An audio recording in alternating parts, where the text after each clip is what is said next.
23rd to order. First item on the, is to accept the agenda. So moved. Second. All those in favor? Aye. Okay, thank you. The first item on the agenda is the continuation of a public hearing for accessory dwelling special permit for 75 Moreland Road. Applicants are the McNamara's, John and Kathleen. Great. Good evening, members of the board. Jeff. Introduce your team. Yeah. Jeff DeLisi from Orenberger Associates, representing John McNamara, who's sitting to my right. I also have Paul Marabito from Ross Engineering and Julie Johnson, who designed the proposed accessory dwelling. Just the backdrop is that I believe an application was filed last July, or earlier in June. Was it April? Yeah. And it was continued, and then came back again after Paul submitted some revised plans, and was continued again to allow Paul an opportunity to appear before the zoning board, and he can explain a bit more to you. What has occurred essentially is that the plans of the revised accessory dwelling plans kind of show a bit of have been modified to have a bit of a different visual impact, and to try and address some of the concerns of the board on the issue of whether the proposed accessory dwelling is clearly subordinate to the primary dwelling. And I'll just send it over to Paul, and he can talk about what has been done, and I suppose we'll just take it from there.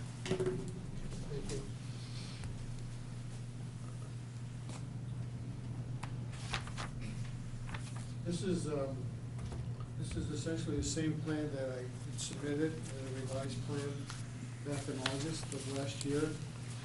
The only difference being that since that time we've been to the zoning board to seek a special permit to increase the gross floor area of the existing dwelling. The previous existing dwelling did have some of the basement finished off. That was never included in the original gross floor area calculations. So we filed an application with the zoning board to increase the gross floor area using solely the basement area of the house by 1,350 square feet. And what that did was to drop the percentage from the original 39.26% down to 31.1%, as shown on the plan I submitted for the hearing tonight. The other thing we did, as far as the grading, if you recall the original proposal, simply not your rules and regs, that we only had to show 2 parking spaces of water service. Is it less to go back and regrade the site? We did that. So what we've done is to set the building lower into the ground. We laid some walls around it to make the building look lower in height.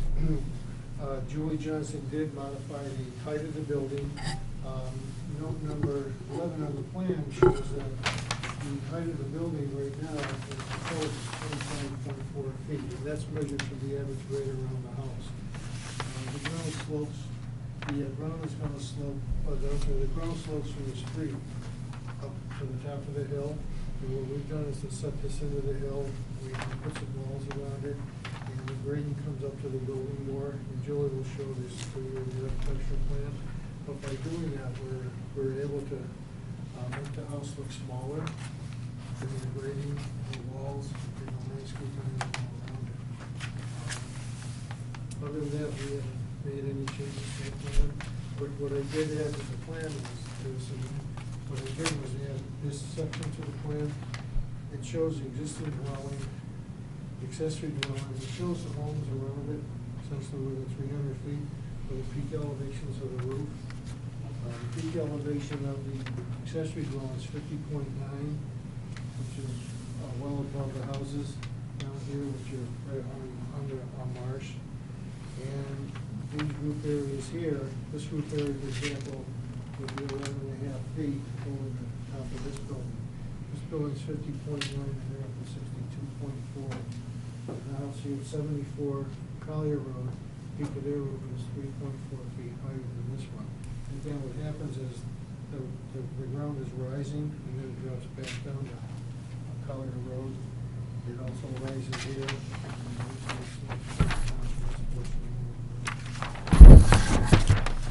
So with that, I'll end my presentation, so we'll go on the changes in the architecture aspects of the structure.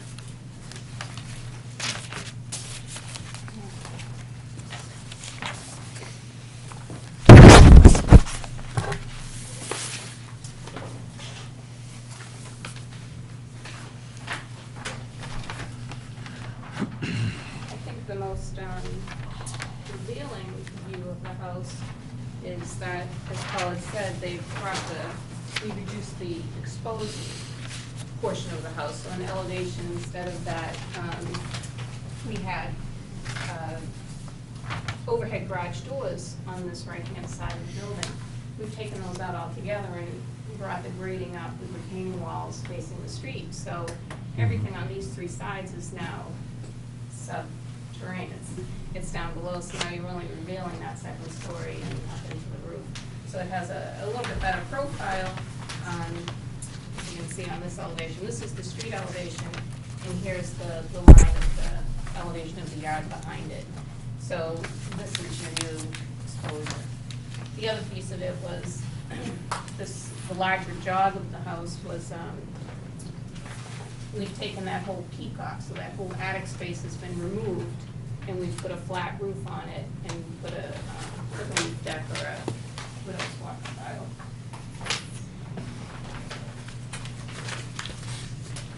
What did they cut off? See, this right here. So now your exposure, on the right-hand side, which faces the main house, you really only got about 4 or 5 risers up to the deck now, instead of by the stairs going a whole story to get to that garage slab. That garage slab is down here now. On the rear side, it's the same condition. On the left side, the same condition again. And the only side with the walkout, and it's only partially, is up that overhead door. So the house is sank down. What falls down grading-wise has brought that driveway a little more, better relationship to the elevation of the street. And then by taking off that ridge line, I mean, it's just made a tremendous difference in the overall profile of the house against the topography. I think as far as style and design of it, it's very similar to the house.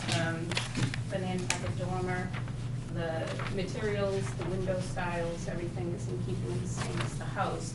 And it's almost kind of a miniature version of the home that's been rebuilt there now.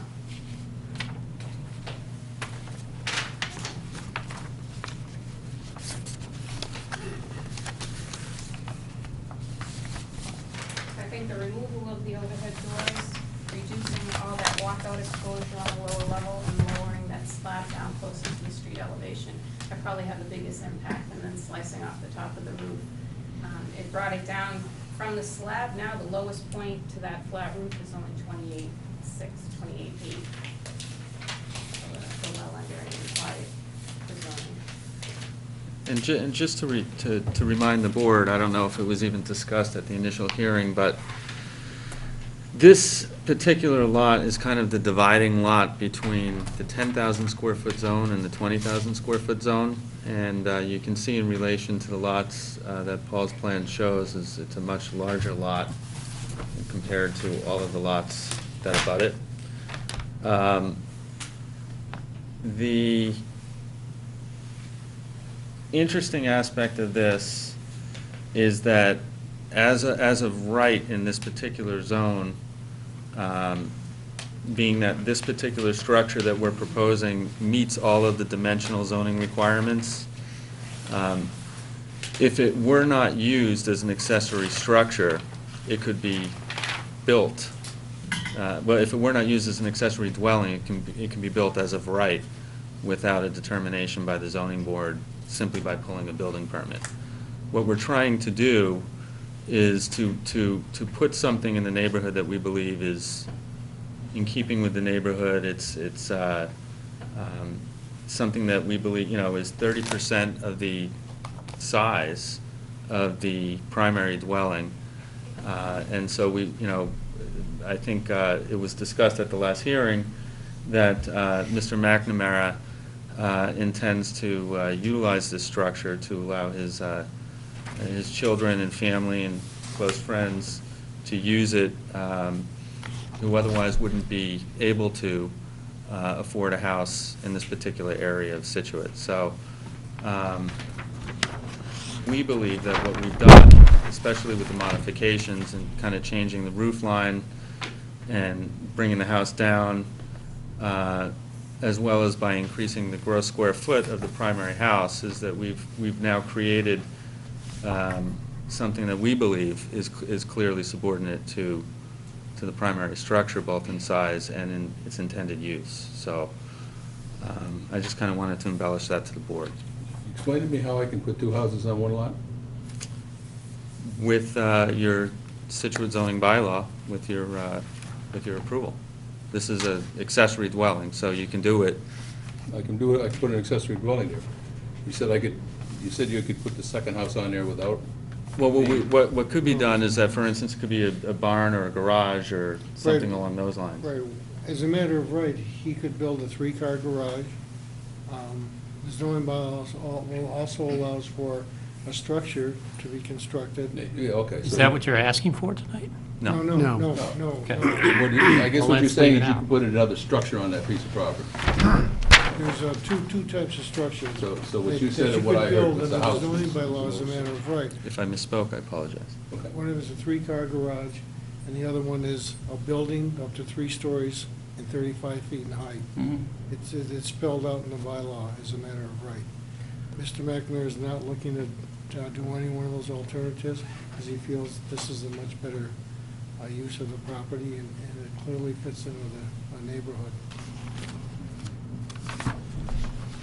Go ahead, Bob, and then we'll hear from Laura. Would I be correct, Paul, that if you wanted to subdivide this lot, you could actually build 2 houses on this amount of land in this zone? I mean, I guess you wouldn't have the Yeah, you're in the setbacks. wrong zoning You're in the wrong district. zoning. Yeah, No. you You can't subdivide. The zone line bisects the property. Ah, Part of it's in okay, the so this A3, is, part of it's in the A2. this is in the A. And most of the houses Tuesday. behind it are in the the R3 zone. Got it, sorry. I mean, why it was done like that, I can't figure out. It should have been Okay. to follow the curve of the road. But this is 20,000 square foot zoning for this property. This lot, right, and everything to the east and north of it is 10,000 square feet. The lot's 24,335 square feet. Right. So if it was in the R3 zone, it's Okay, Laura? This is actually the, let's see, 1, 2, 3, 4. This is the 5th time this public hearing has been continued, well, the 4th time it's been continued, the 5th time it's come before the planning board. The most recent continuance had to do with obtaining the zoning board permission to get the full size necessary in the primary dwelling. The concerns that the board had at the previous meetings included the question of the purpose of the zoning bylaw, whether the accessory dwelling met that purpose, whether the height and size was appropriate relative to other houses in the neighborhood, and that relates to the next piece, which is whether the accessory dwelling was actually subordinate to the primary dwelling. And then there were some questions about grading adjacent to the accessory dwelling that were kind of difficult to make sense out of.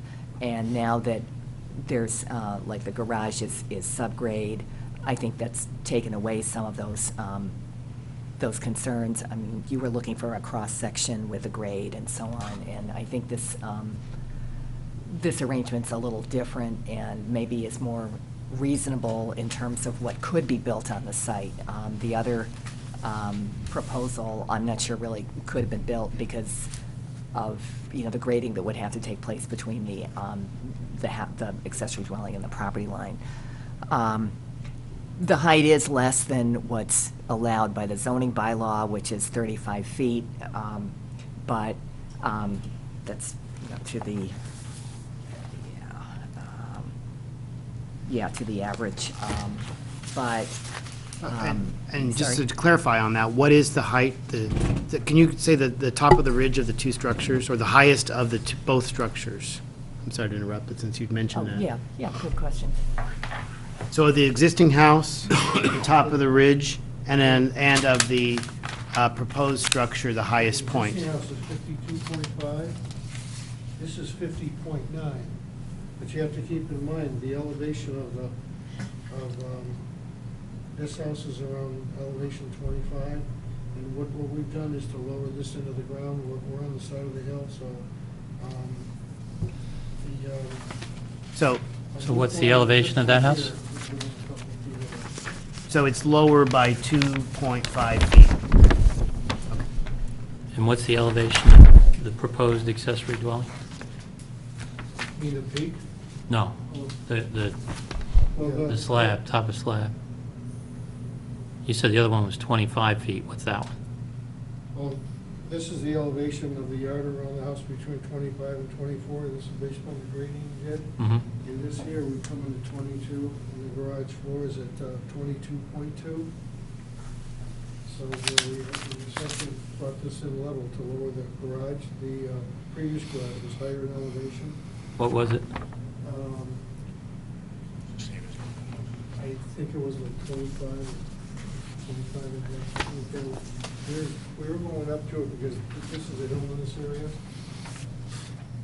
And the grade behind the house is gonna be at elevation 28. And the first floor is at 32. So in the back of the house, the first floor is only 4 feet above the proposed grade. So it's about chest high. If you're in the back of the house looking, if you were looking downhill from these houses, back of this, the first floor of this house would be about chest high off the ground. And that's because of the wall and the grading we're putting around it. Again, the average height is, well, the height of the building, the average height is 25.4 feet.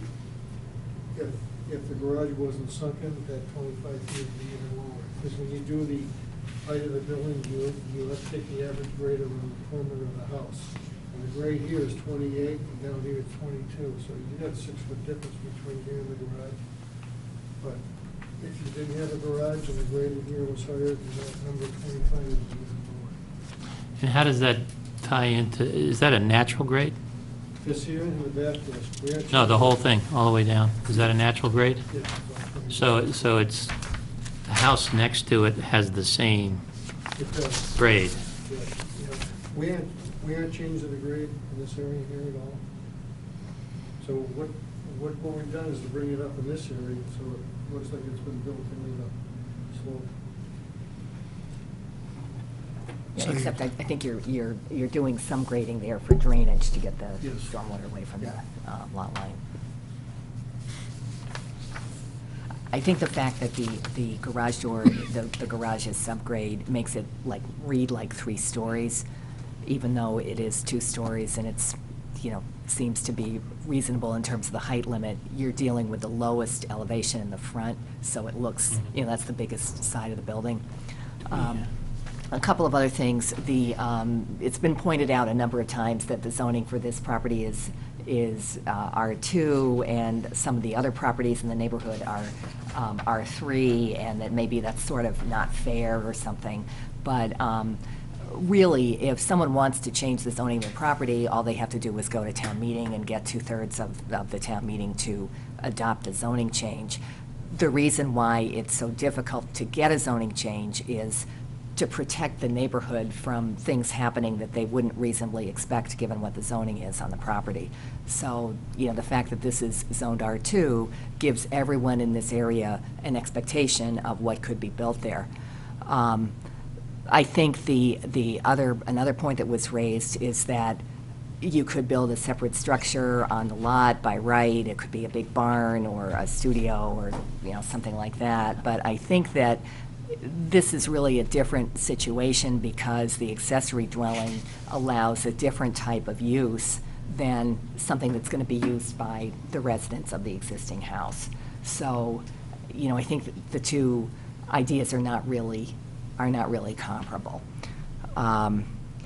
Looking at the purpose of the bylaw, I think the board is going to have to, to mull over and, come to some decision about whether this meets that purpose. The original idea between, that was part of allowing accessory dwellings to be constructed either as part of the house or when it got, made more liberal, a separate structure, was to provide housing for, what they say, not necessarily people that can't afford a particular neighborhood, but moderate income people, which is a certain, segment of the population. And a lot of accessory dwellings have been built for people's relatives, for people that are getting older or, just starting out or something like that, to live full-time. But I think it's a little different from just, creating additional housing in a particular type of neighborhood. And that kind of goes along with paragraph D, which has to do with kind of keeping things in the character of the neighborhood. It's to protect the stability, property values, and character of the single-family residential neighborhood. So I think that's something else that, that comes into play with this.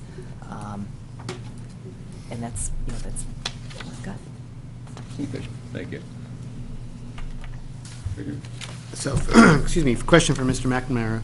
Do you have a specific son or daughter or family member that you were looking at for this? I was hoping my children ultimately would be able to live there. I have one son who lives in Boston, and a second son who's in California who's engaged and comes here often in the summer. I also have a mother who's 82 years old, and my father passed away 2 years ago, and she's going to need a place to come at some point. We designed this to be handicapped accessible.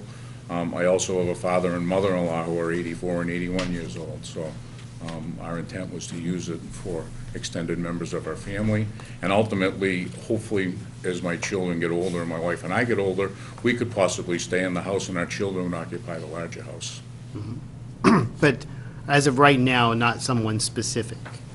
Like it's not for your, eldest son as an example? I mean, you're looking I at... wish I could convince him. He's getting married next September, and I wish he would live there. That would be thrilling, but I can't get him to commit to it yet, unfortunately. He lives in California right now. But he does spend a lot of time in the summer with us. Well, I certainly appreciate all the changes that have been made. I think my biggest concern is what Laura had mentioned, is that when you look at the, your existing larger house, it looks like a two-story house because of the way it's graded. You've got the finished basement. And for the elevation on the front sketch of the proposed accessory dwelling, it does kind of look like a three-story house, whereas the rear sketch is quite nice. It looks like a small little bungalow. So that's my only kind of concern, is just that it does look tall because you have sunk it into the ground there, and that you have the access for the garage.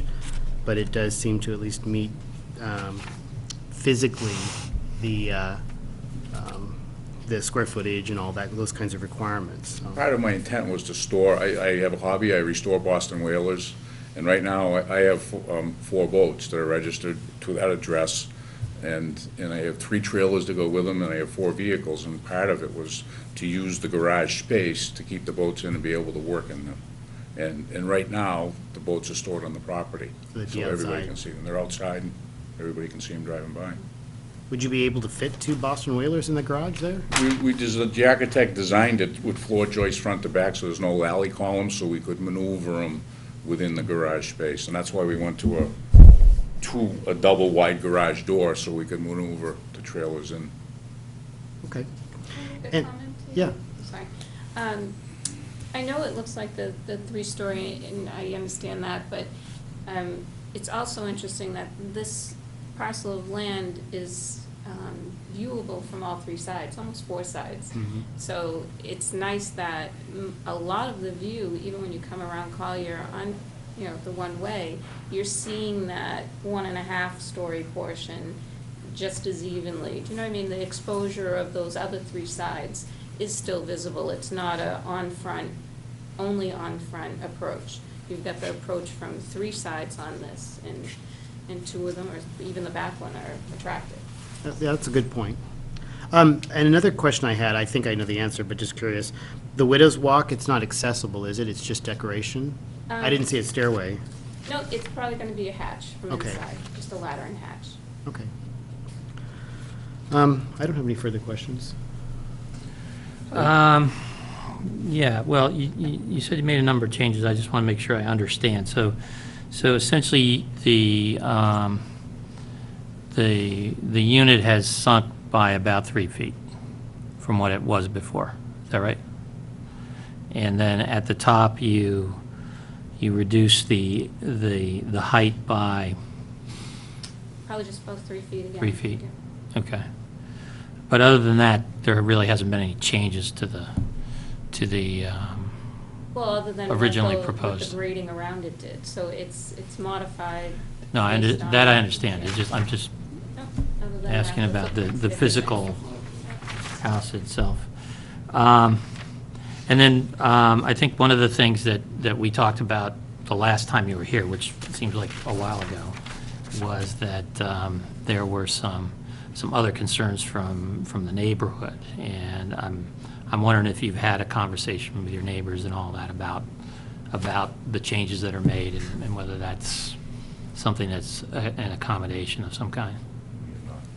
The changes that I was asked to consider were based on the feedback from the last hearing. I wasn't at the hearing in April, was it? June. Oh, June. June. So it was feedback from the minutes from that. Wow. Mhm. And can you put the elevation views up again? Because I don't have them, or if we have them, they're on very small pieces of paper. I wonder if I'd just like to, if you could just put them up on the easel or something. I'd just like to be able to look at it. I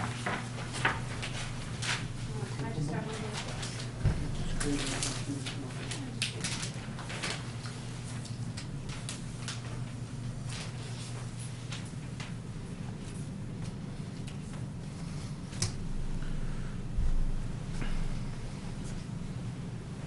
How close is this to other structures? Like to the main house and to the neighbor's house? I think Paul has some photographs It's in the one below. of the neighboring structures. The main house. Pretty close. Picture here.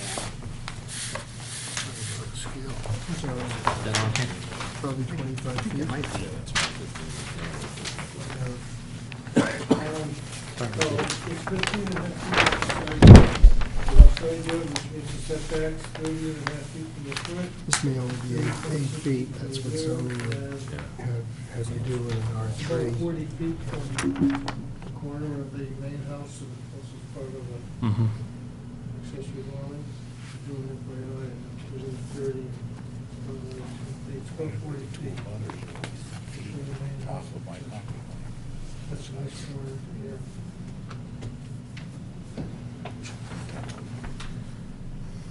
So it's relatively close to the house next door, though. Right here. Yeah. Yes. So this house is just about 8 feet off the property line. Okay, so it's up to its setback? And this one here is almost twice that, so we're about 23. 23. feet from this house. The house on the other side, 7.5 feet off.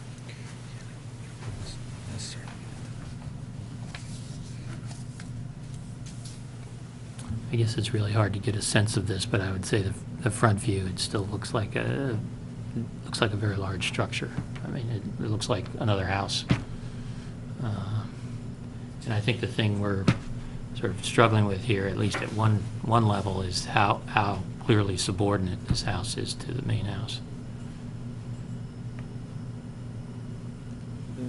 One of the things about the subordination argument is you have this is a situation where you have a totally separate, it's a detached accessory dwelling, so you have a separate entrance, there's no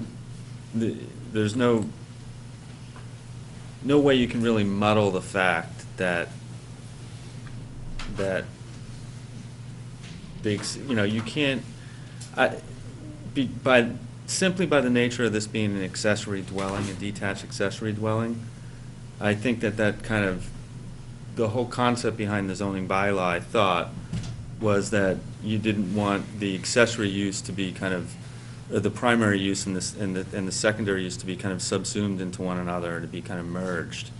And here, I think you have a situation where, by virtue of the fact that it's detached, by virtue of the fact that it's much smaller in size and the ratio is 30% of the primary dwelling, I don't see how there really can be any conclusion that it's not.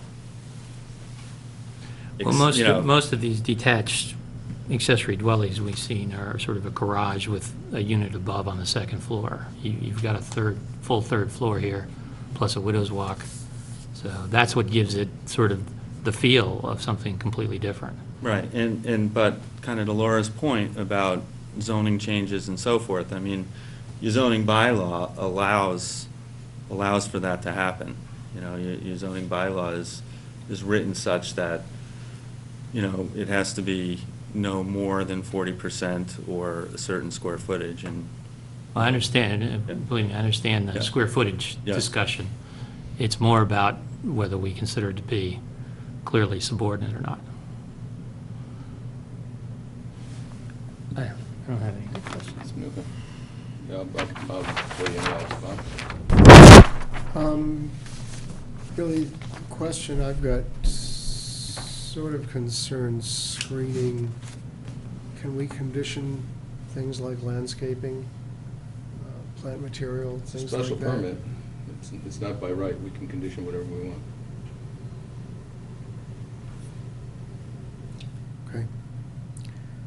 I think I'd be in favor of having some discussion along those lines, particularly at the side of the house that's closest to the abutter there on the property line, which is also the kind of blank side. That's not going to be a very attractive elevation to look at unless there's some substantial plantings or something that's going to go in there to soften it. Bothers me less that, you know, you've got the three-story aspect of it on the roadside. I think it's a fairly charming little design to my taste. I certainly think the retaining wall and the regrading has helped a lot, and that's not an inexpensive solution, so it's not like potential owners are trying to get out of this in an easy, facile way. So it's the landscaping, I guess, that I would like to see implemented to really just kind of soften things up and make it grow more organically out of the ground. That's really all.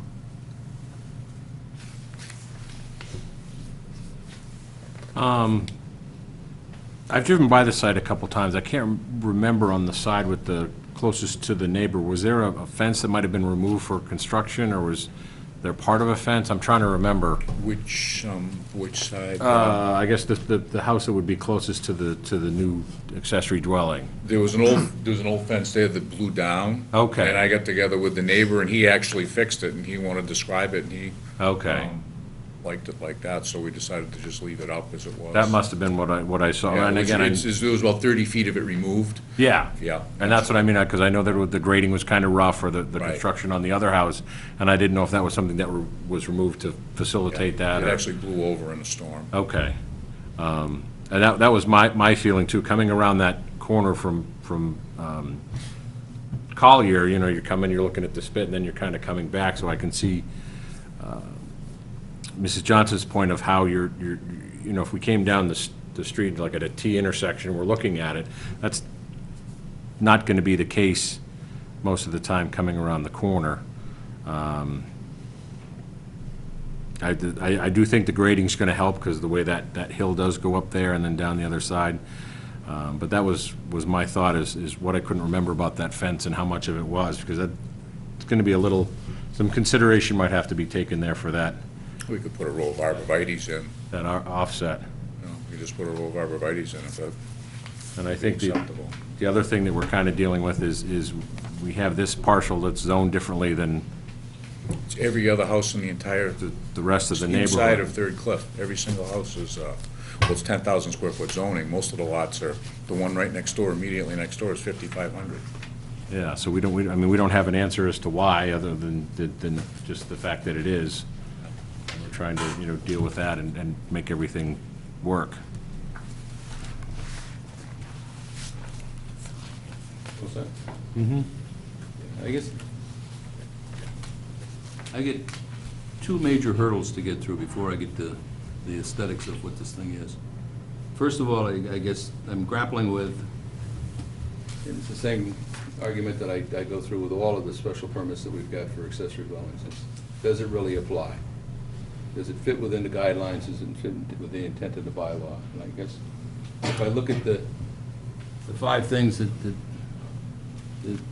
what the purpose of it is, I don't see where it fits.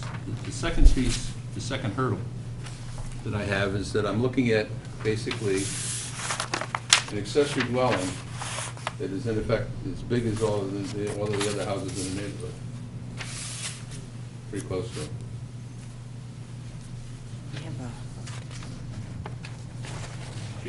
We do have some numbers on that. I live in that neighborhood, that's no longer the case. Okay. I mean, that's no longer the case. I mean, the house next door, is it hard for me to say anything? Yeah, but introduce yourself. I'm Gene Sullivan, 6 Collier Road, 20-plus year resident there.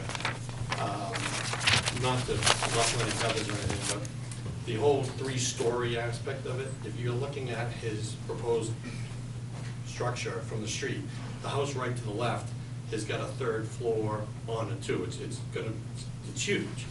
Directly across, or diagonally across the street, there's another 3-story structure, which I believe has an in-law apartment in the basement.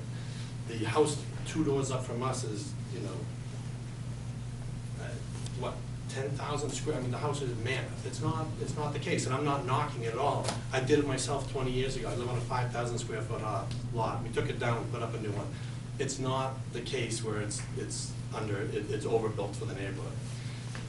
I kind of get a chuckle, and I'm totally off topic here, out of the whole point of the accessory dwellings. I mean, accessory dwellings have been part of Scituate longer before than any of us in this room have been alive.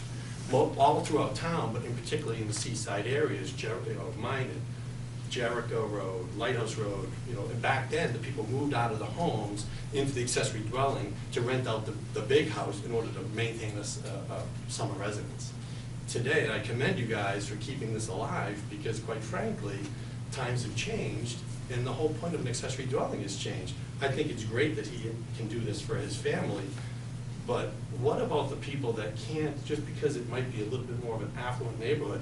It wasn't that way when I moved in 20 years ago, and do I ever wish I had the ability to put an accessory dwelling and rent something out to pay my $10,000 a year real estate taxes?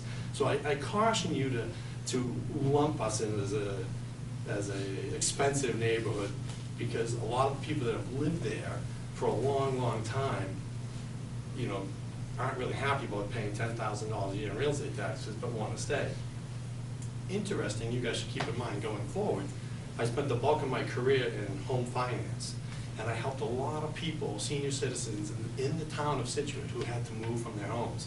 What a great opportunity, maybe not with Mr. McNamara's because he's got family, but what a great opportunity for people that have to leave their home because they can't afford the $10,000 taxes or their beloved neighborhood, to be able to stay in their neighborhood, maybe stay in the town, stay in their neighborhood by renting one of these. I commend you for keeping this alive, and I encourage you to keep doing it as long as it fits. And I think what he's done, a lot of the neighbors got nervous what he was going to do. The house is gorgeous. Have you gone by? It's beautiful. It fits. Everybody loves it. Well, not everybody. I really think, I'm excited to see him finish it. I'm for it. I know there's a lot of other neighbors that didn't. I know there are a lot of neighbors that are, well, there are some neighbors that are against it.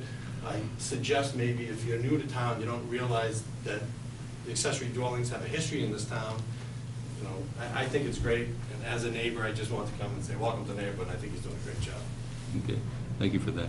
Let me do a bit of housekeeping first. It's 8:15. At 8:15, I get scheduled a public hearing for mixed-use special permit for the Village Overlay, 50 Country Way. That's going to be immediately continued.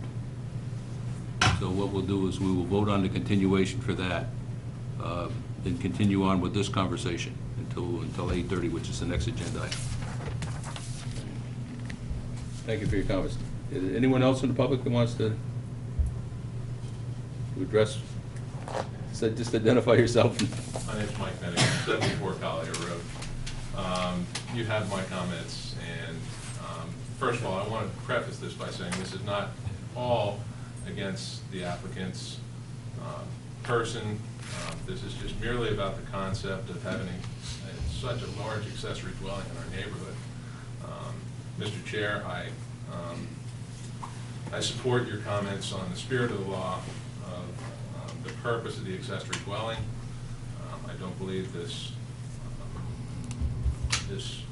proposal meets any of the conditions for the purpose of the accessory dwelling bylaw. And having moved up from the New Jersey shore, and where their accessory dwellings are commonplace, that's what we wanted to get away from. So I appreciate your consideration in this. Again, I don't want this to come across as in any way against the McNamara's. We want to welcome them to the neighborhood. It's just, I just cannot support the proposal. Okay, thank you. Anyone else? Paul? Bill, just to follow up on the earlier statement, after this goes to the size of the building relative to the other ones in the neighborhood. I remember your comment at the last meeting. What I did was, this purple line represents homes within 300 feet. These are the parties of interest for this application. I went to the assessor's office and I pulled the field card for every house in this area here.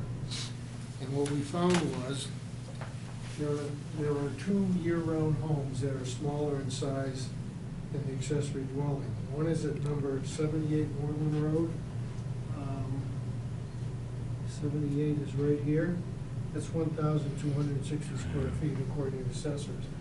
The other one is at number 57 Moreland Road, which is right here. It's 1,059 square feet. There's one other home, but it's a summer home. The interior is just a studded wall. We've been in it many times. It's one of our clients. It's right here. This is 532 square feet. It has no heat or air conditioning in it, and it can only be used in the summertime. So there's only 2 year-round homes that would be smaller than the accessory dwelling. They're 1,059, and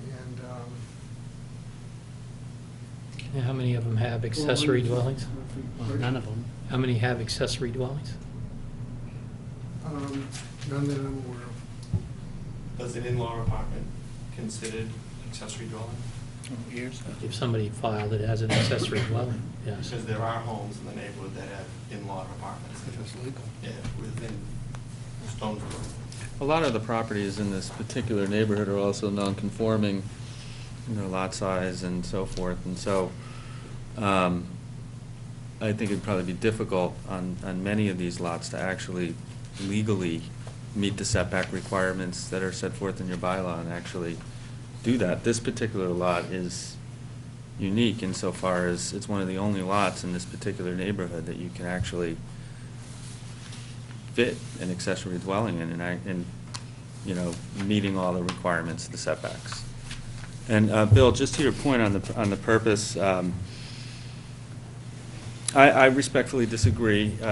You have 530.1C, which reads one of the purposes is to provide a variety of types of housing to meet the needs of its residents. And I think you heard Mr. McNamara express that he had certain needs with respect to his family members, his parents, his in-laws, and his hobbies and so forth. And this accessory dwelling bylaw allows him to accommodate those needs. You also have a situation where one of the purposes articulated in the zoning bylaw, which is subsection D, is to protect the stability, property values, and character of the neighborhood. And what I would say to that is, your bylaw has certain provisions that allow these accessory dwellings to be legally put there if you meet certain criteria. And I would think that one of the purposes of the bylaw is to prevent folks from essentially erecting an accessory dwelling right on a property line or within a foot or two of a property line. And so the requirements of the accessory dwelling special permit that set forth setbacks, for instance, prevent that from happening. And so I think that the purpose is in the process a bit. Also, just on the issue of affordability, for moderate income folks, there is a whole separate aspect of the accessory dwelling special permit that allows an applicant to come in, and it's a completely separate aspect of the bylaw under affordability standards. That's not where we're not coming in, under that section. So, just those 3 points on the issue of purpose. And again, a clarification, I kind of asked this earlier, but is it intended to be for any of your particular family as a year-round residence? Like, I think that's where we're struggling with, is that if you said, my mom has needs and we're going to be here, full-time, as opposed to my brother for 2 weeks and my mother for 2 weeks and my other daughter for 4 weeks, I think that's where we're struggling with, is that, it's a beautiful piece of property, it's right near the beach there. The fact that, it's like a rental summer income or a property, as opposed to, my mother has this need where she needs to be near us, or my son can't afford to be in Scituate, or something like that. I think that's what we're sort of discussing. So, did you have any clarification? I mean, is it meant to be like any person in your family can have it for a couple We weeks? intended either my mother eventually is going to need care, or my in-laws, my mother and father-in-law. Either if one passes, one of them would come and live with us, or inevitably one of the 3 of them in all likelihood would live there. And by the time you finish it, we're a year away. My mother's 82, my father-in-law is 84, and my mother-in-law is 81, so time's passing by. We've been a year talking about it here. So, but the intent is to have one of either my mother or my in-laws eventually occupy the property. And as a And year-round, if not, as a year-round residence? yeah. Okay. Yeah, and if not, it would be one of my children, hopefully. Okay, thank you for that. I just wanted to go back to the size question about the surrounding homes, and I'm not, going to dispute what Paul said about having, done a survey of all the properties and so on, but we did a survey also, and out of 17 homes that are, I think, also right in that same area, 10 of them, they're not necessarily smaller than this house, but they're less than 2,000 square feet, which is, sort of your small size house. So just in general, I think the feeling of this neighborhood is a neighborhood with sort of understated size when it comes to housing. It's just the way the neighborhood was built. And I have that list if anybody wants it.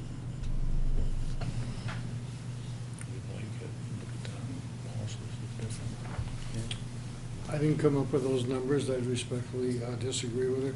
But what I wanted to show you is, I took photographs of the houses on, next to us, in close proximity to us, and what it shows is, they all have a garage in the front, and when you're on Moreland Road here, the land is sloping uphill, and they have garages in the front, and every one of these houses look tall in the front, because they have the garage under the first floor, and the second floor, and the third floor. This proposed dwelling is much narrower in scope. The overall height is nowhere near as high as these houses. I can leave these with you. But if you look at the photographs, you'll see that the principal dwellings are much larger in size. And part of the reason I believe is because they all have garages, and they're on the lower level for obvious reasons. And then they have the 2 floors above it. And the way Julie's designed it, and the way we brought those walls in around it, what we've done is really scaled this whole building down. This is the rear view. The other thing she's done is, On the original drawing, she had a full flight of stairs going up from the ground up. This is only 4 or 5 steps. That's taking the edge off of the appearance of the height as well. Again, the average is 25 feet, and what drives that number to 25 feet is the fact that when you have a garage on one side of the house, it really skews the average for obvious reasons.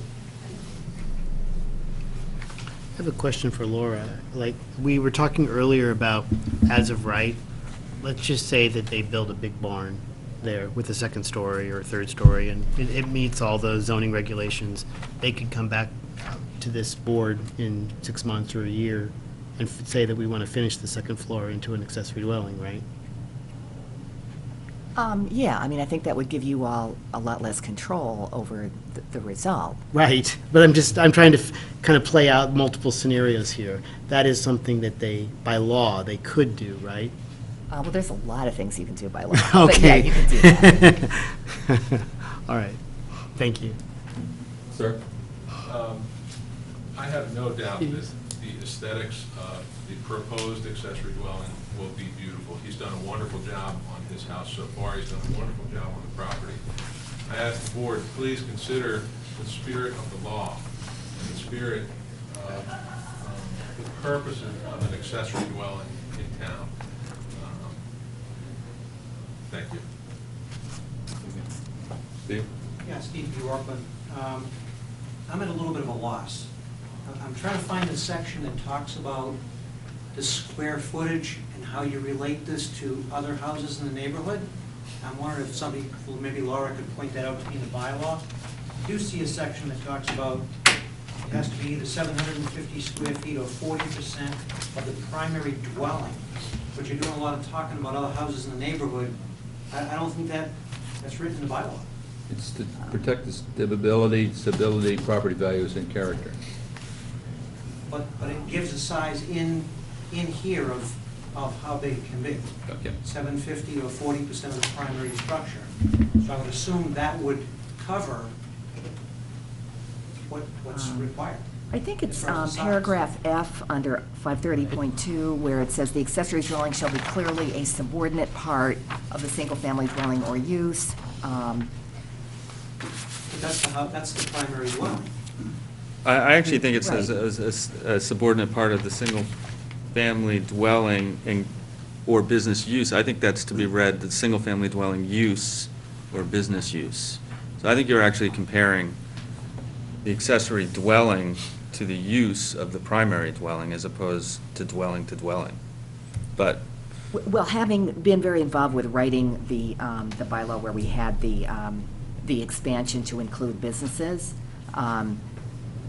the language was there to be a subordinate part of the single-family dwelling, and then the business use was added because you're going to have usually a business on the first floor and the accessory dwelling above. So those two things were not really parallel. They were never, they were never written that way. well, even if you're comparing the accessory dwelling to the primary dwelling, the structure to the structure. That's very close to what we're talking about. Yeah, well, even if you're comparing the two to one another, you're ultimately you're looking at the use and the size, right? And the size, to Steve's point, is I mean, these are not small. set forth, and then you're just kind of comparing the uses. And here, again, the use and the size, I think, are kind of interrelated to one another. It's just, my feeling is, because you have a much larger house and then you have a smaller accessory house, so. I think that's exactly what the board's trying to Yeah. define, and, respectfully, I think that because it is a special permit process, it is discretionary, it's really up to the board to interpret, the language in here, like the purpose section and so on, and not, it's not completely black and white. It's really not set up that way. Yes, somebody. You got an attorney in the back. Good evening, Steve Gard, 51 Garrison Drive. I have to disagree with Laura's interpretation with respect to any kind of discretion when it comes to the size analysis. think Mr. Bjorklund hit the nail on the head, sitting in the back, listening. The applicant indicated a clear need for an accessory dwelling for an aging parents, which is exactly what the accessory dwelling bylaw was meant to achieve. I think the size of the structure is clearly regulated by the bylaw. If it meets the criteria, if it's 750 feet or 40% of the main dwelling, I don't really think there's any discretion there, folks. I think it's pretty clear in the bylaw. And I think it's the board's purview to apply the bylaw, specifically as it is written to size in an application that it meets the criteria that the applicant has submitted. Thank you. I think the problem is there's a lot of other language in there. There's a lot of besides- other language. Yeah. I understand your point. It's not a math exercise. Right, it's not a math exercise. Can you just stick your head out and ask Mr. Clarkson to head in for a second? I think so. We are running, we're. Are you all That's not a summoned? term, we're fine. Are you It's not a term that I would use, being summoned. We're running. Excuse the interruption. We We're requested into your the heat of presence. the discussion, and what I'd like to do is to I know. take advantage of your time. You're on the agenda for 8:30. I am flexible, If you if give that us, is all right with you.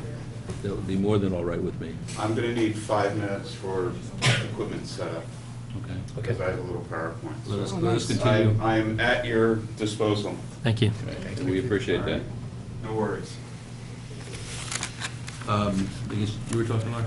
Oh, yeah, No, I think, Steve, your point is made in terms of size, is dictated by this, the percentage of the square foot that determines the size. Yeah, I think what we're looking at, at least I'm looking at, and my concern is what, visually, how does it fit into the neighborhood?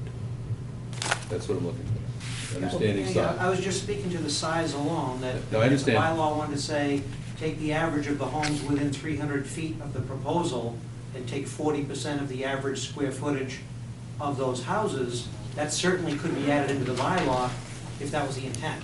But I think it just refers to the primary structure and 40% of that. That was my only point. And it was made. Okay. So, the board, where are we?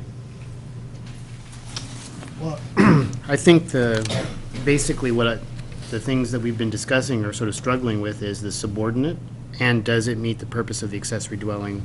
I think there's been some discussion, or I'm sort of leaning toward the fact that it does meet at least some of these criteria in A through E, certainly not all of them. But I know Bob had some considerations potentially with some landscaping that maybe could use to mitigate that. I don't know. What were you proposing? Not anything specific, but I think there should be screening between the, what's called the left side of the accessory dwelling and the property line. They put arborvitae's up or whatever the neighbor wants. I don't know if we, write it as a number of plants of certain caliber, of certain height, of whatever. We're not landscape architects, but I think that, to me, is the really most and honestly the only objectionable visual aspect of the whole plan. Okay. Anybody else on the board? Well, I think I would agree with Richard in terms of the purpose. We've certainly had people come through and talk about, providing an in-law space of some kind. And there's nothing in the bylaw that says they have to meet all of these requirements, A through E.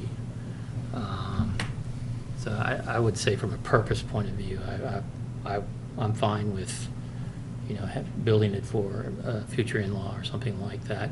I would be concerned if it was intended to be a 2-week rental for the summer. No. And I think your neighbors would be concerned about that too. I think the biggest issue in my mind is whether we decide this is clearly subordinate or not. To me, that's really the question, and it's a lovely house. Done a nice job designing it and all of that, but it feels to me like a house, not an accessory dwelling. And when you compare it to these other homes in the neighborhood, that's what it feels like to me, is it's another one of these. And that's probably being very subjective and not objective in terms, I don't have a specific set of criteria for that, I guess. But I think that's one of the challenges we've faced every time we talk about an accessory dwelling is the accessory dwelling clearly subordinate to the primary dwelling? And we tend to look at not just the individual home, but also look how it sort of fits in the neighborhood. And I think that's the issue that I'm struggling with anyway, is it looks like you improved it a little bit. It still feels like a pretty good-sized house, looking at it here. I mean, it's a very nice house. Can I respond to that? Sure. I think the overall image that we have is, it's a little bit askewed because that lot is so much bigger than everything else in that neighborhood. So the relationship of the larger home on the larger lot affords the larger accessory dwelling. And it just is askew from everything else around it, because nobody else has that square footage of land. And I think, so that's where it kind of sits on its own merit. It's just not like everything else in the neighborhood.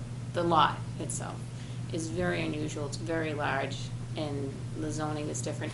So I think it almost has to stand on its own merits of comparing it to the existing house, which, you know, Paul has done, I've done, and that it should be taken on, rather than comparing it to the neighborhood and to the houses around it. They're all alike in design, they're all wood frame, wood finished structures, you know, shingle, New England style, but to compare it. I don't have any issue with the Yeah. design style or anything like that. It's No. very nice. But but I think that this lot it does need to be considered separate from the neighborhood, because it's unlike all the other lots. It's so much larger. So in relationship of the house to the accessory dwelling designed, it falls within the guidelines of size under the 40%. You know, it fits that if you take it and isolate it. And I think trying to marry it and blend it with the rest of the neighborhood is where it's. Well, no, I would say even with the existing lot and the primary dwelling and the second house, it doesn't feel clearly subordinate to me, I guess, is really where I'm kind of falling out on this. And you know, maybe it's partly just how we're looking at it and on these drawings, but certainly the front view looks like it's a three-story house that doesn't. And you know, I guess it's a question of what is clearly subordinate or not.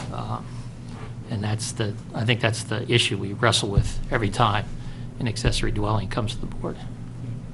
When you're driving around the corner, literally with those two structures, you would assume that there's a property line. Yeah. I think it's true. Note for you. And that'll end up being relatively close to I the just wanted to pass that down to Bill. street too. Note to Bill. Passing Bill a note. As far as landscaping techniques, the applicant is very open to any type of mitigating effect that might have on the aesthetics. And I have a question to Steve, just curious. If they were to, and I'm not saying that this is even or feasible, if they were to eliminate the dormers on the third floor and just have a roof pitch there, would that seem subordinate? I mean, is it, I guess, what's the issue, the biggest issue of the subordinate?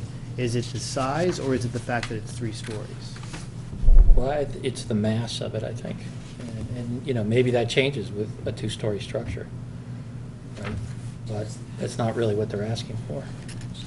Well, I'm just trying to get to the heart of it. Yeah, no, obviously you don't, you think it's closer to being clearly subordinate. Is that right?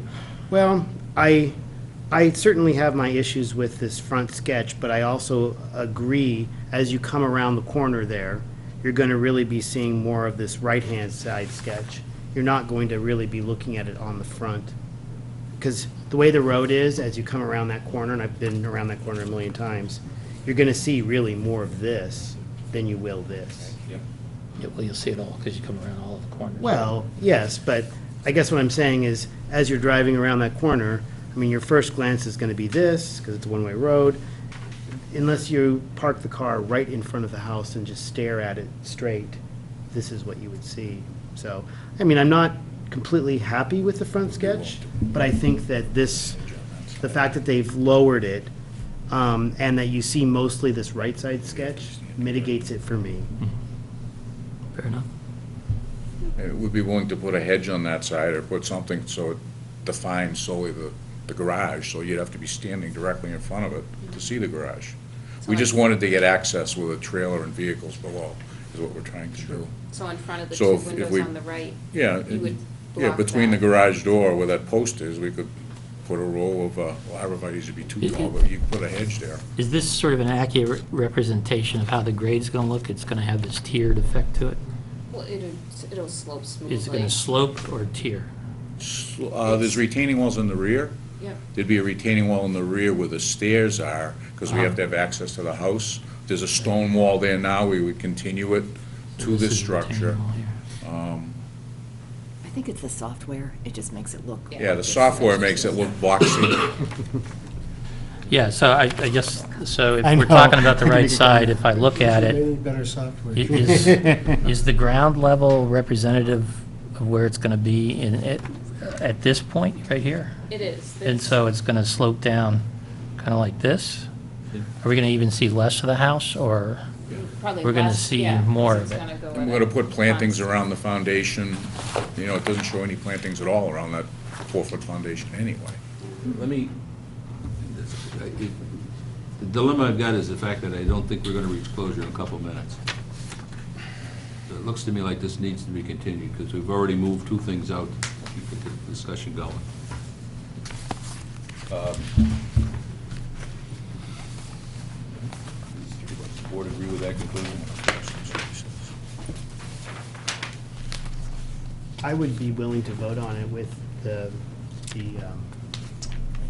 addition of the landscaping, but I'll go with what the board feels. Where you want to stay?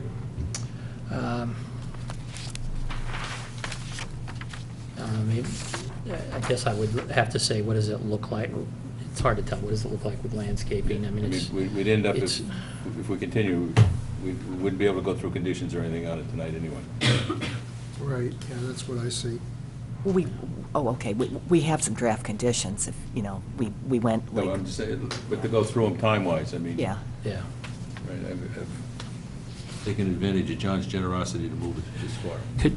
Could we ask, if you're amenable to continuing here, could we ask that we get something that sort of demonstrates how how a landscaping plan might soften this up? I think that's a reasonable thing. So basically, in the original house, there's this perspective view. If you had a perspective view, but with the landscaping, and maybe, you know, as you come around that corner, you know, what would you see would be very, very helpful. We could do that. Mr. Chair, I ask, if this ultimately gets approved and other accessory dwellings are applied for in the neighborhood and they meet the setbacks, does this establish precedent for the neighborhood? No, it's, I wouldn't think so. No, They're viewed on a case-by-case basis. Right, The only criteria you'd have is there's a limit of, what, 25 per year? Yeah. That's the only In the limitation. town. And within the whole town. yeah. Yeah. And it sounds like, from what we heard, most of the houses are on smaller lots where there might not be setbacks available. This is a detached accessory dwelling. A lot of what we see are sort of in-law apartments that are built onto and integrated into a house, which tends to make it much more subordinate to the primary dwelling. When they're separate, then it feels like a kind of a different thing, although some of the separate ones we've seen are garages where they've converted the second floor of an existing garage into an apartment or something. And for the record, for this gentleman here, we actually did try to change the zoning bylaw last year to limit it to, I believe the maximum would be 750 square feet, no matter how large the house was, and that was voted down at town meeting. So the citizens of Scituate did not want that. So just to let you know that we did try to make some changes and go forth, or go before the town, and was voted down. I would say it's 2 months by the time I get a plan with that. What do you guys think? I just want to say it was a maximum of 15 permits per year, not 25. Thank you for correcting me. Okay, it looks like we're going to continue this. The question becomes, when's the next time that we can put them on the agenda? Well, okay. The 30th, I think, is out because you've got stuff going 30th is till at 11 o'clock night. 11 o'clock at night. Mhm. The 13th, you've got 40 Curtis at 8:45, so that's probably going to be, maybe 45 minutes, so 9:15 on February 13th. 9:15? Yeah. 40 Curtis, we were planning on an hour. Oh, we're planning on an hour, I'm sorry. I would- Okay, so I that's would think so, 9:45. yeah. 9:45 on February 13th. How about a little later, the next date out? Paul's not going to be available. Next date out, I think, would be March 13th, because February 27th, I think they're going till about 10:30. So that would be March 13th, which would be, I think, 8:30 on March 13th. Is that agreeable to you? Either one wouldn't matter. I mean, we're going through Paul's issues, it's just landscaping, I think, right?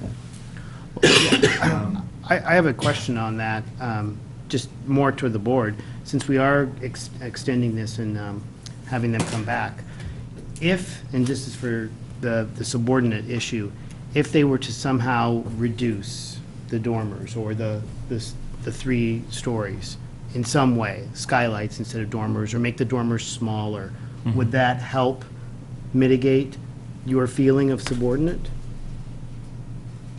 Until I see it, I wouldn't know. Okay. I mean, unfortunately, I don't have the architect's eye for this, so. Laura, what was the date you And March 13th? I was just trying to figure out if Plus, there was... Richard, that space I know. up there is all used I as know. part of the floor plan. There's Exactly. nothing you can get rid of and not have a, really good, Yeah. because it's Well, got the whole completely garage and different. everything. I was just thinking if there was a way, because you've got that, almost the full dormer along that front, if there was some way of maybe breaking the dormer up, that would help you.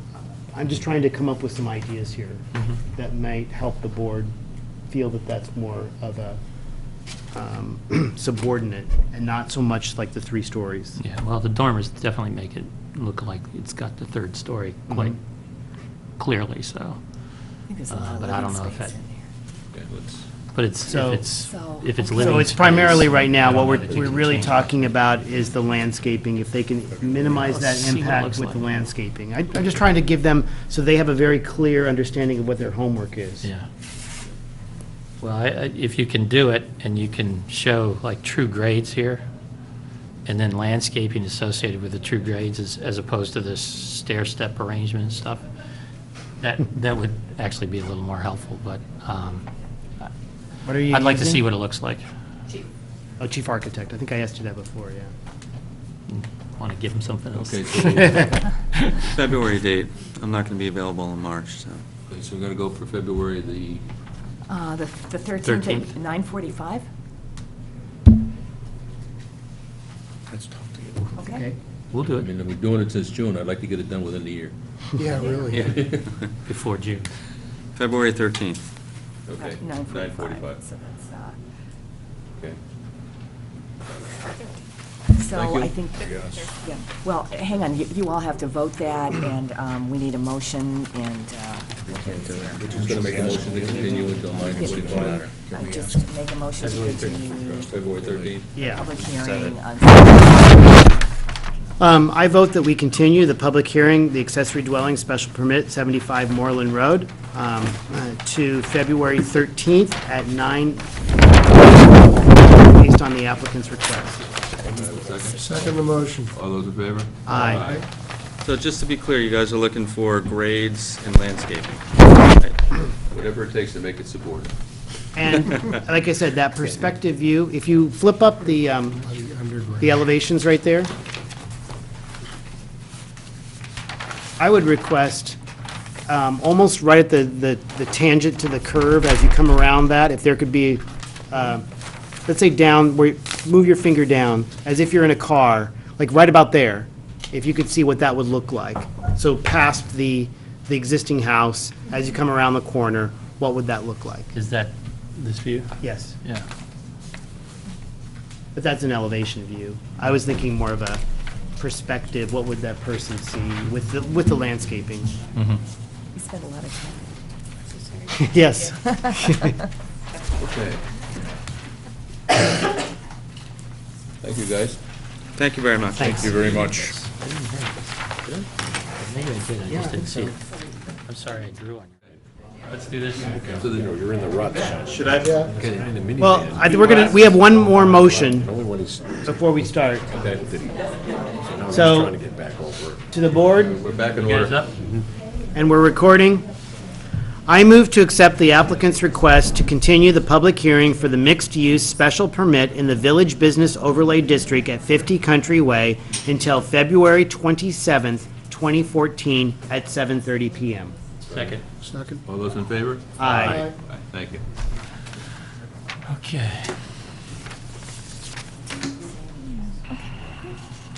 So the next item on the agenda is the revised Water Resource Protection District bylaw.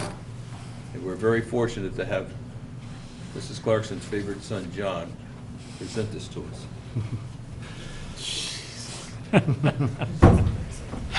Thank you very much.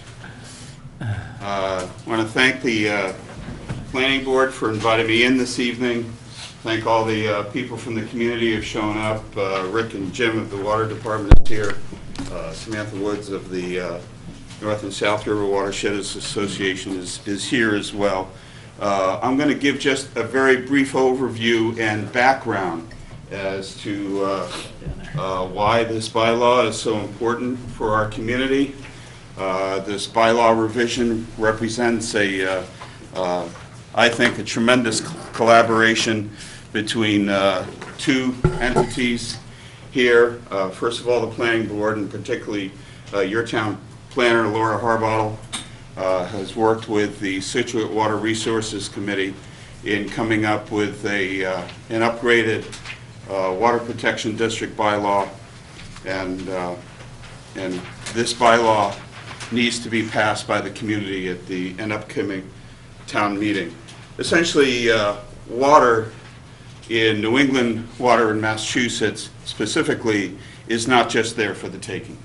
Water in Massachusetts is regulated by the Water Management Act of Massachusetts General Laws, Chapter 21G, and the Act authorizes the Massachusetts Department of Environmental Protection to promulgate rules and regulations regarding the use of water, both to ensure public health and public safety, as well as the environment. These regulations oversee both the quantity and the quality of the water withdrawals that are supplied to the public each and every day for everything from your breakfast, your drinking water, your washing of clothes, to the same water that goes to hospitals and health care and all the rest of that. You can sit. It's okay. Except your So, just as an example on quantity, if you are withdrawing over 100,000 gallons per day, that equals to 40 gallons per minute, every minute of every hour, every day of every week. You need to get approval under the Water Management Act issued by the Department of Environmental Protection. There are approximately 288 public water supplies throughout Massachusetts. The Water Management Act permit renewal for Scituate is currently scheduled for 2014. That is this current year. These permits are valid for a 20-year period, and without a Water Management Act permit, we cannot continue to provide drinking water to our public and our commercial use. A couple of things that have to be done in advance of this permit renewal is a passage of a revised Water Supply Protection District bylaw, which we're going to talk about tonight, as well as the development of a community water conservation plan. And I'll just take advantage of the airwaves to say that if there is a student in Scituate studying environmental studies and would like to intern with the Water Resources Committee to work with us on our community water conservation plan, please be in touch with the Water Resources Committee.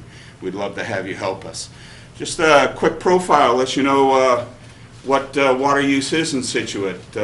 We use on average about 1.5 million gallons per day. Purchased water is 7% of our use. At about 100,000 gallons per day, our average daily use is 1.6 million gallons per day. The purchased water is our good residents down in Hummerock. Their water system is actually, the water they use is actually from the Marshfield water supply. Most communities across Massachusetts rely upon either groundwater or surface water. Scituate is not necessarily unique, but not among the most common of scenarios in Massachusetts where we are reliant upon both groundwater and surface water. We have a reported population of about 20,000. Massachusetts has water conservation goals. Once again, we're talking about quantity issues here, that we try to stick to 65 gallons per person per day and less than 10% unaccounted for water. That's losses through the pumps and the pipes and everything else, leakage. During the study period, which was 2009 through 2011, I did this research on. Scituate was doing very well on both. 65 gallons per person per day, unaccounted for water is 5.4%. In the year 2035, Scituate will have an expanded changes in its population. State studies actually say there may be 700 less residential water customers here in Scituate, 63 more employed persons. Commercial, that's expansion of our commercial structure. The daily increase of water will be 59,000 gallons per day. Our need is under the Water Management Act permit. We will not be needing additional water under the permit being revised in 2014. That is one model of study that I've done. The DCR also does future water needs projections. They've come up with relatively similar figures. Keep in mind, this does not take into account the Hummerock residents. Can I ask questions? Is that? Sure. I assume I have answers. The 700 less, how is that possible when we're building new homes? And this is 2035, right? Yes. So can you explain that a little bit more? Because it seems like we certainly have a lot of new homes in the development pipeline. Right. I can't explain it. I can do a good job of deflecting it. How's that? The population figures of 2035 have been developed in consultation with your regional planning agencies, in this case, the Metropolitan Area Planning Council, who've worked with the Massachusetts Department of Transportation, and they have done population projections of both population, residential population, and commercial population for the year 2035. And I'm just working off of those figures. From what I understand, this is not the only community that's projected to have a slight decrease in population. I've had the question before. Apparently, in the model that they are using to do their population projections, they have made the primary assumption that the population of Massachusetts will be relatively stable between now and 2035.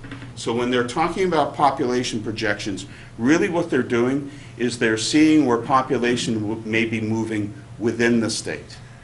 But the state population of approximately 3.5 million today is expected to be stable in 2035.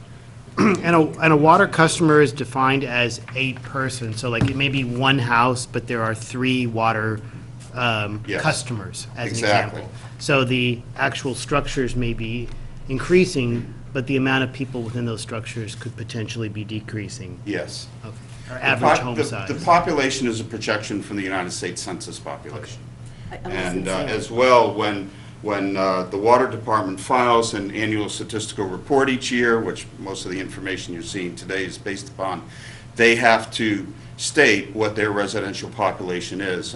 And I've actually compared that to the census data. In some communities, it's slightly less, in some communities, it's slightly more, and I carried that in the model through the 2035 projection.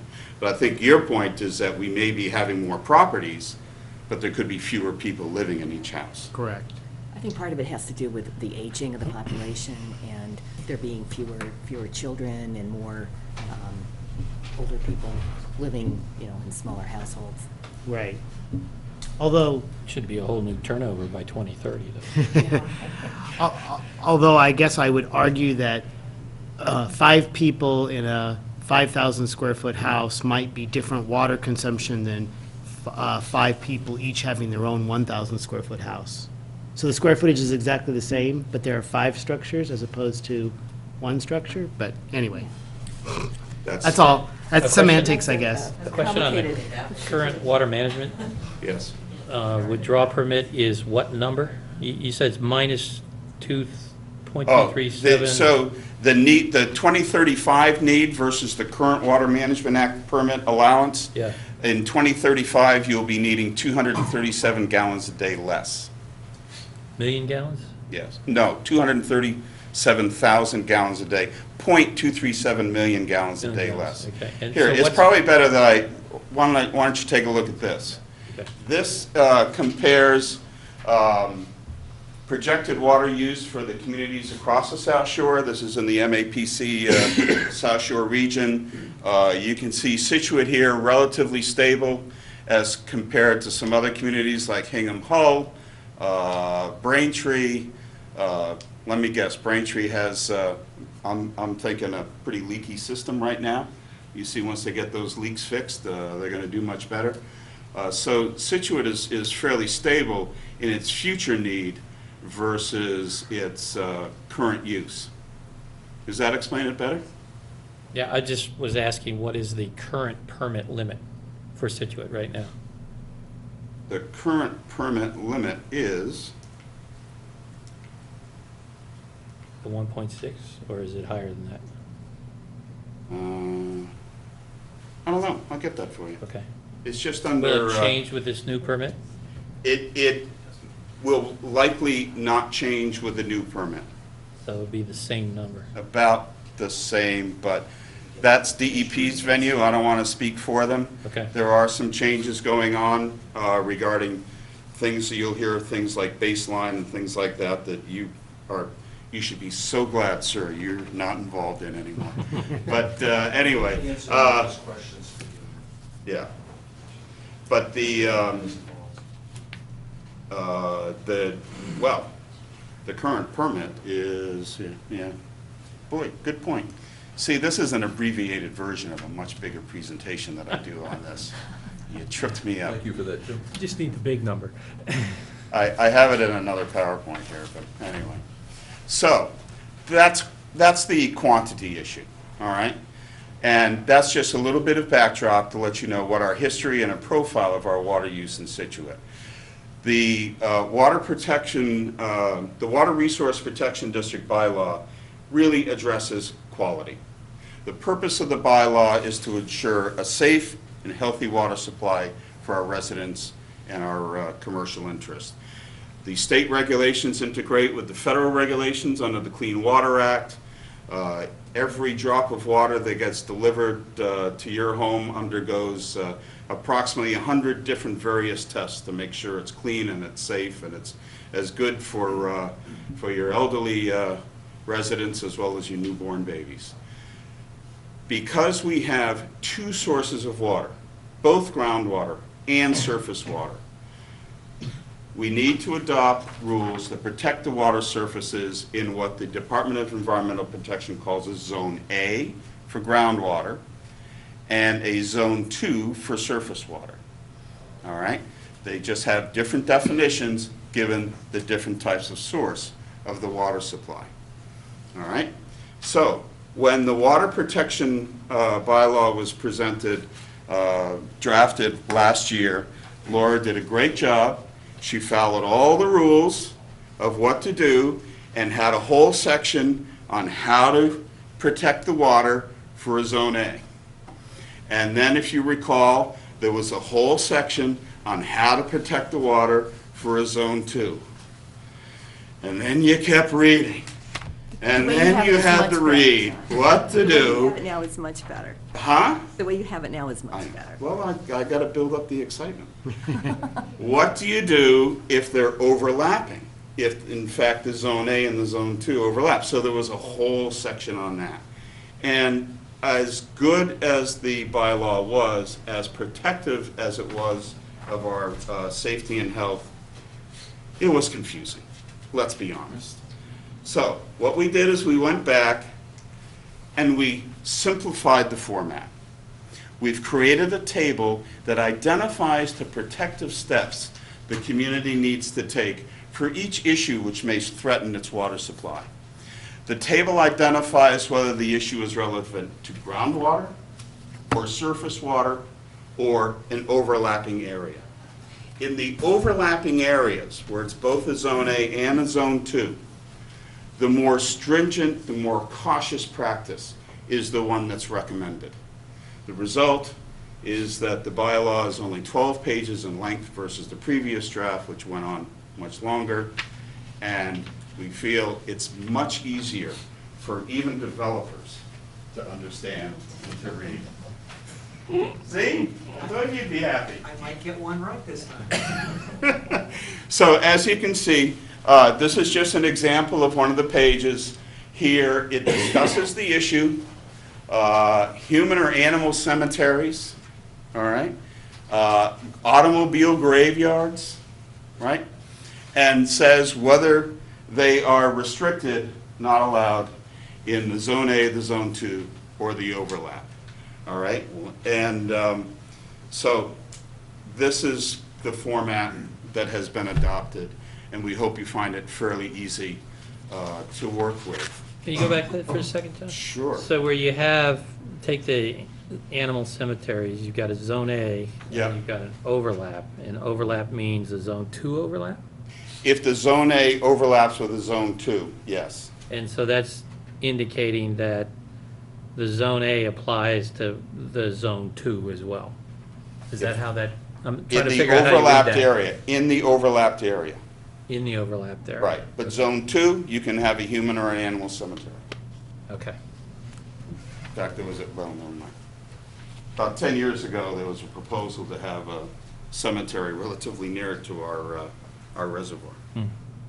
So, and anyway, got shot down at the town meeting, by the way. But let's continue down.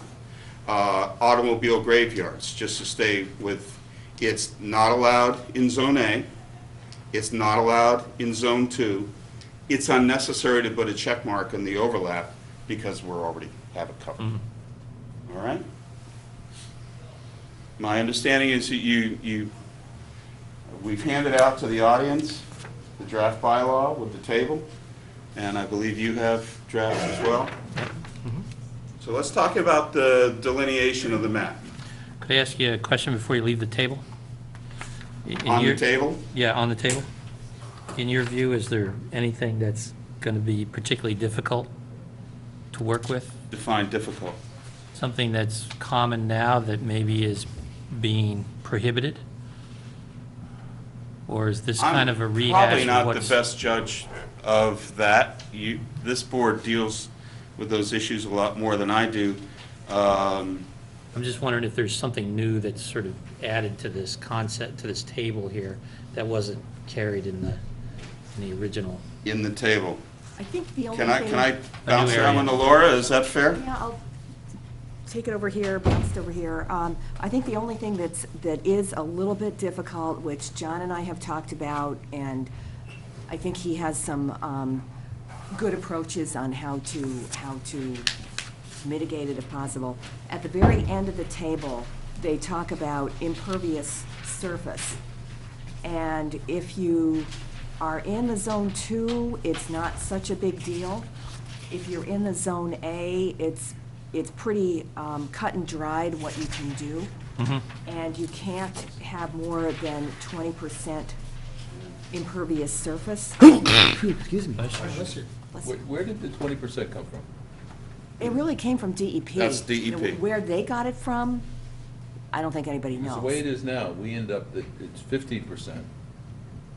And anything over 15%, you have to have mitigation. You gotta put receptors or something to manage the water. Yeah, that's the way it's been historically. But- the way. So once you hit the 15%, then you end up having to treat it, but there was no upper limit of 20%. Yeah, now there is. It's something that their attorneys and their scientific experts have decided is right for everybody, regardless. So, So should this have a check in each of the areas? I'm a little confused. no, by- if you look at the second to the last one, land uses that render impervious any lot or parcel more than 15% or 2,500 square feet, whichever is greater, but not more than 20% with artificial recharge in Zone A. Yeah, It's that I checked off get. for that. The last one just has a check for overlapping zones. Yeah, they're just kind of continuing what's for the Zone A, so that if it's overlapping, you go with the most restrictive, and it's the Zone A one. So they're saying that the tributaries to the reservoir are sensitive enough that you really have to be very careful with your impervious surface. And somewhere in here, they say that regardless of, state zoning laws and so on, that you can't get a variance from that section, that Right, but this- towns have to adopt. The last item is sort of suggesting that that only applies if you're overlapping a Zone A and a Zone 2 together. I That, think if you look at the one right But look at the right one above it. above, no more than 20%. So, Okay. Mr. Pritchett, I will double check that Chart. with, but I will have that double checked, but we actually proofed these against another community's matrix today, but Okay. I will double check that, just to make sure there's clarity. But let me just cover the impervious. The way it is now, it's 15% unless mitigated. uh-huh, And if mitigated, there's no percentage. there's no to it. ceiling. Yeah, My it's concern it's is- different. Yeah, my concern is if I look at an application like that's currently in front of us, and that's Country Way, Country Way is over 20%. Correct? It is. So the portion that's in the Zone A is over 20%. So Yeah. my question is, if I can interject, because we're on this, remember to stay on the topic, is that so if there is not a check in the box, trying to understand the table, is that, if there's not a check in the box, say, for example, number 34 under Zone A, does that mean that rendering that is allowed in that Zone A district? Right. That means if there's not a check in the box, that means that this clause does not apply if you check. So if I'm considering Zone A, and I'm looking at number 30, section 34, and I can render the surface more than 15% impervious, but I can implement an artificial recharge, as stated there, and that would be okay. Okay, up to 20% impervious. No, it doesn't say that in section 34. Okay, I don't have one with numbers on it. Is that the Yeah, second to the section last one? 34. The one that I got, Is that the last one? the third. Third from the bottom. last. Yeah, let me go Okay. by the one you. This is 34 right here? That one's just for Zone 2s? Yes, so he's on the third from the bottom. Yep. He's rendering impervious any lot parcel within 15% or 2,500 square feet, whichever is greater, yada, yada. And only the Zone 2 box is checked. He's saying he's building in Zone A. Right, so I think Does he this has to- clause apply? No. Yeah. So clause It doesn't, 35 but the next applies. one down. Clause would. 35 does, which offers the same 15% or 2,500 square feet, whichever is greater, but no more than 20% with artificial recharge. Yeah, so that's a huge problem. I think going forward, you're going to get tremendous resistance. In my opinion, the technology that's in place today to protect our groundwater and even our surface water is tremendous. And I think to suggest that to prevent that impervious surface allowance, if you can adequately recharge in an artificial situation like 50 Country Way exactly, we have such a huge portion of the lot where we can put the water, that's unfair. You're going to, taking it one step further, we're also required under the mixed-use bylaw to put the buildings 15 feet from the street. The portion that we're talking about is the front part. So now we get hit with two wins. We can't put the building up there because of the impervious surface problem, but we have to put the building up there because of the 15-foot minimum setback requirement. So this is something that the board needs to seriously think about how it's going to affect the development in the mixed-use areas that are affected by the Zone A, in my opinion. And that was you know. I think that's something we need to look at and see if we can come up with any ideas. I But think if the problem with this language is this comes straight from DEP, like, you know, from up there somewhere. It comes from DEP to the town, you shall do this. So it's Yeah, gonna be, in yeah, my it's gonna be something we're gonna How have does to it try to come be to us? creative about. Via regulation? Sorry? Is it in regulation? Yeah. Yes. A couple of things on the impervious cover. Through other work that I've been commenting on with this board, there has been extensive research on the impact of impervious cover to the quality of water and ecological systems. What makes Massachusetts unique is that the studies we're looking at on this, we don't look at studies that were done in Idaho or Wyoming or some other part of the country. The studies were done in Massachusetts with Massachusetts research on Massachusetts rivers and streams.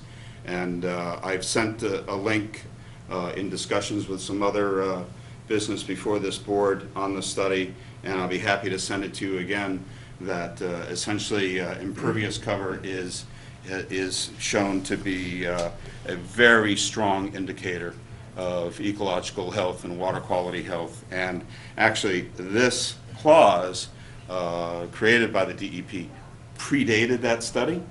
That study was just released about 1.5 years ago. And so, if anything, the study done by the USGS, United States Geological Service, confirms that the outline here has a certain level of validity. Let's talk about people who are already living in the area and might be saying, oh my goodness, you know, I can't put a deck on my house. Well, yes, you can. You don't want to go out there and put out a concrete pad and then put your patio furniture out. You can still build an expansion deck on your property if you wish to elevate it a bit, all right? So that there's still open ground underneath your deck. You can still have some of the things you're used to. A lot of homes near waterfront areas, Chapter 91, are already limited on footprints and things of that nature. I have a second property, not in Massachusetts, but in another state with similar rules and regulations to Massachusetts. When we felt it necessary to expand the property, I couldn't go out. I went up. I put a 3rd floor on the property and was able to expand my home about 35% without expanding the footprint, without expanding the impervious cover of the property. So there are, you give a minute to think about it, there are ways that you can deal with this. But point to Mr. Pritchard's question, yes, passage of the protection bylaw as outlined by DEP is a regulatory requirement of the Water Management Act permit. Let's take a look at the new map. The old map was made quite a long time ago. I'm told it was made in the late 80s by originally Horsley Witten. And there is, the color doesn't come out really well on this, but that's all right. Is the legend, are the titles reversed? Because Zone A's, The Zone A is a kind of snaky, no, Zone A is groundwater though, right? no, Zone A is surface water. Oh, is it surface water? Then we had it backwards in the other one? Oh, is it backwards in the grid? In the slide. In your slide, it was backwards, I guess. Oh, I'm sorry. Yeah. I'm sorry. But the Right. point is, while the protection may be stronger than it has been in the past, because of a number of issues, particularly advancement in GIS technology, because of improved research and other regulations and laws that have been passed since the map was first made, particularly the Rivers Protection Act that was passed in the 1990s, mid-1990s, we're able to actually cover less geographic area in the community than under the original map. What this map shows is the Zone A, the Zone 2, the overlapping areas, and what is in light blue, if I understand the key correctly, and Laura, you'll help me out on this, I'm sure, are areas that really no longer need to be covered by the Water Resource Protection District. And so while we have more stringent areas to protect the water supplies we're actually lifting the veil, if you will, in some areas of the community, because they're likely to be covered by other regulations anyway. Like I said, the Rivers Protection Act and the Wetlands Protection Act. Keep in mind that certain things in the original bylaw are still there. Any river or stream feeding to the Scituate reservoirs, there's still the 150-foot buffer zone area that Scituate has known to love, and those restrictions still remain. But those aren't shown on this map, though. Yeah, The buffer zone is? Yeah. The 150? The tributaries, but not the buffer zones. the tributaries. These are 200. The no disturb is not on here, though? Right. Okay. Oh, the notice, I'm sorry. So, the Water Protection District serves as an overlay district over all other zoning districts. The district outlines the benefits, this is what I was talking about earlier, improve GIS technology. While it is more protective, it is smaller than the previous district. Mass DEP has already approved this Scituate draft. I am going to check on that land use, but we will double check that. And the warrant has been established for the Springtown meeting for the approval of this. With the Water Management Act permit currently scheduled for renewal in 2014, the Water Resources Committee feels strongly that we hope the town will continue to support the need for the existence of the public water supply here in Massachusetts and vote to approve this bylaw. I understand that this board actually will initiate a public hearing process for comment, and it will then be presented to town meeting. As far as the Water Resources Committee is concerned, our next steps are also to work with the Water Department to finalize the Scituate Water Conservation Plan. And I thank you very much for your time. Thank you. Thank you. Comments from the board? Comments from the public? Oh, I'm sorry. Hang on a second. Just the question on the regulations, those have all been sort of integrated into this new draft, then?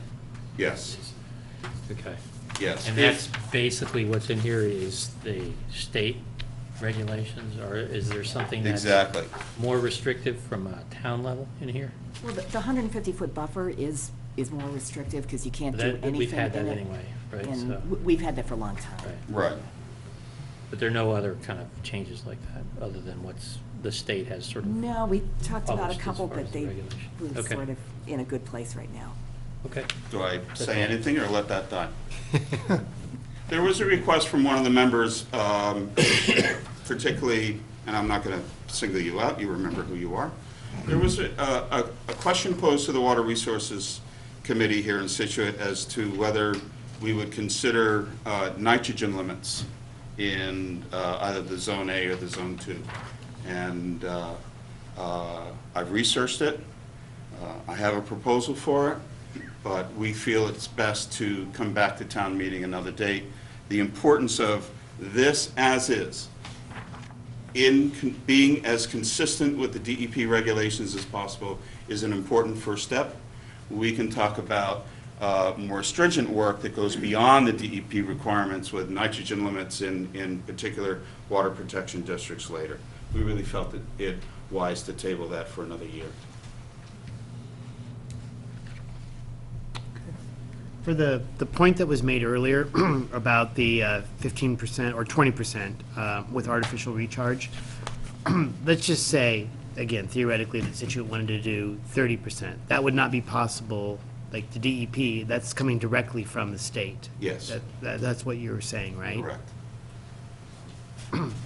And we, by law, have to sort of accept those regulations? Well, yes. Okay.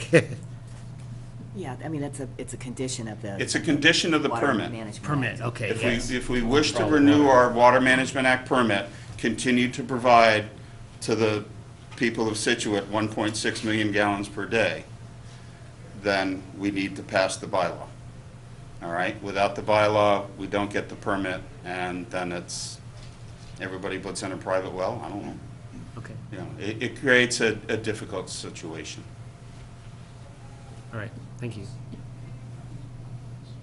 John, I just had a question about the change in the mapping, the areas that were now not part of it. Besides, is there some other explanation further that we can look at for justification for why those areas are they no longer part of the watershed? No, it's not a matter of not being part of the watershed, it's a matter of not being part of the Zone A or the Zone 2. And the Water Resource Protection Bylaw is really intended to specifically address the Zone A and Zone 2, those areas which most directly contribute to the drinking water supply. If you look at other maps, yes, there is some development in those areas, but also there are some areas that actually are wetlands, and they're covered by, a lot of the areas will be covered by other legislation that exists. This just reduces the redundancy. So they drew a different map based on better information? Better GIS. Right. Geology? I think when the original Horsley-Witten map was done in the 80s, they kind of took the grand scheme, and GIS technology has gotten much better in those 20 years, and that's pretty much the science they're using to develop. So the map. definition of the Zone A and the Zone 2 hasn't changed? No, it's just the mapping of it has become more refined. The mapping of it has changed, okay.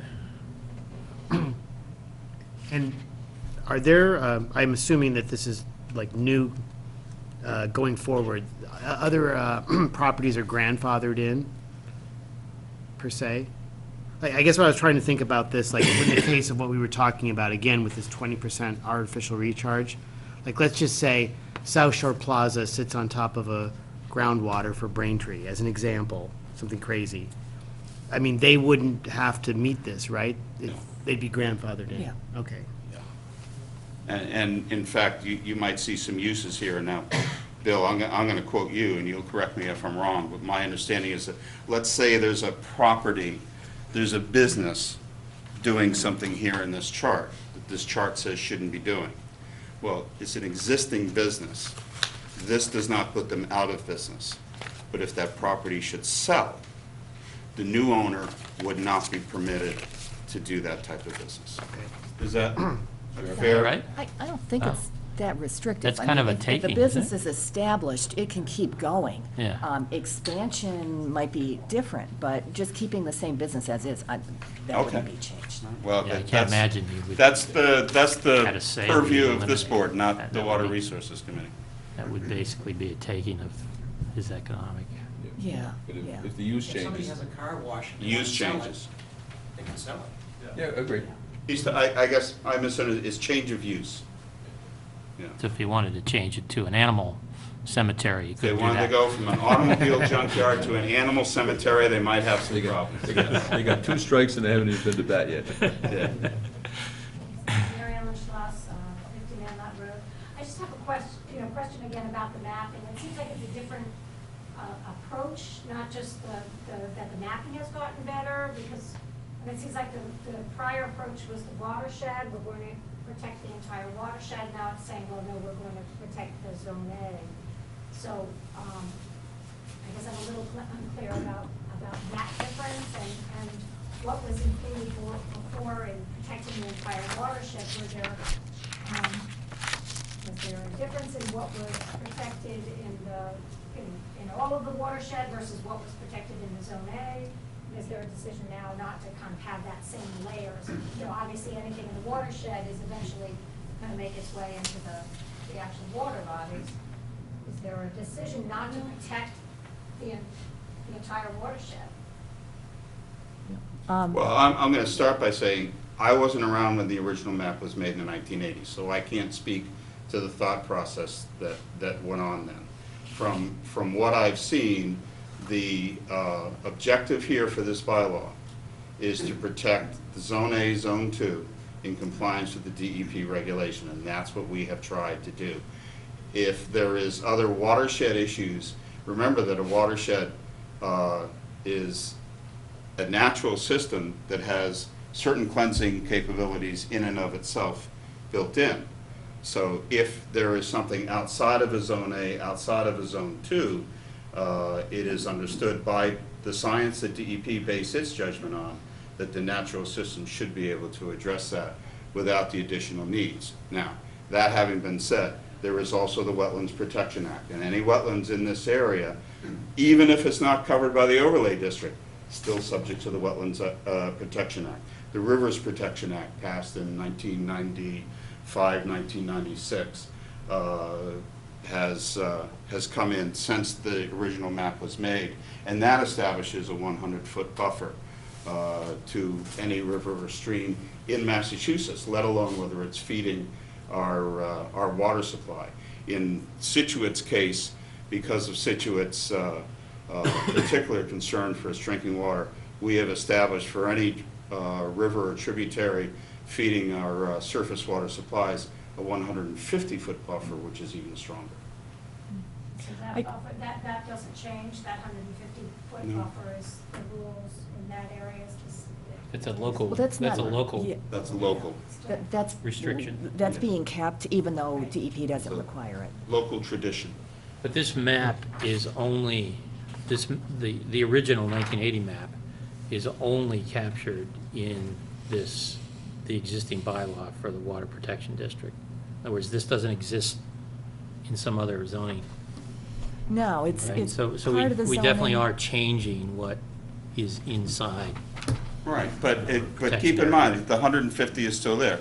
I mean, that's the Zone A, Zone 2 delineated, and I apologize, I was mistaken earlier. The buffer zones perhaps go beyond that when you include the 150 foot. No, I was just trying to follow up on, I'm sorry, I didn't get your name.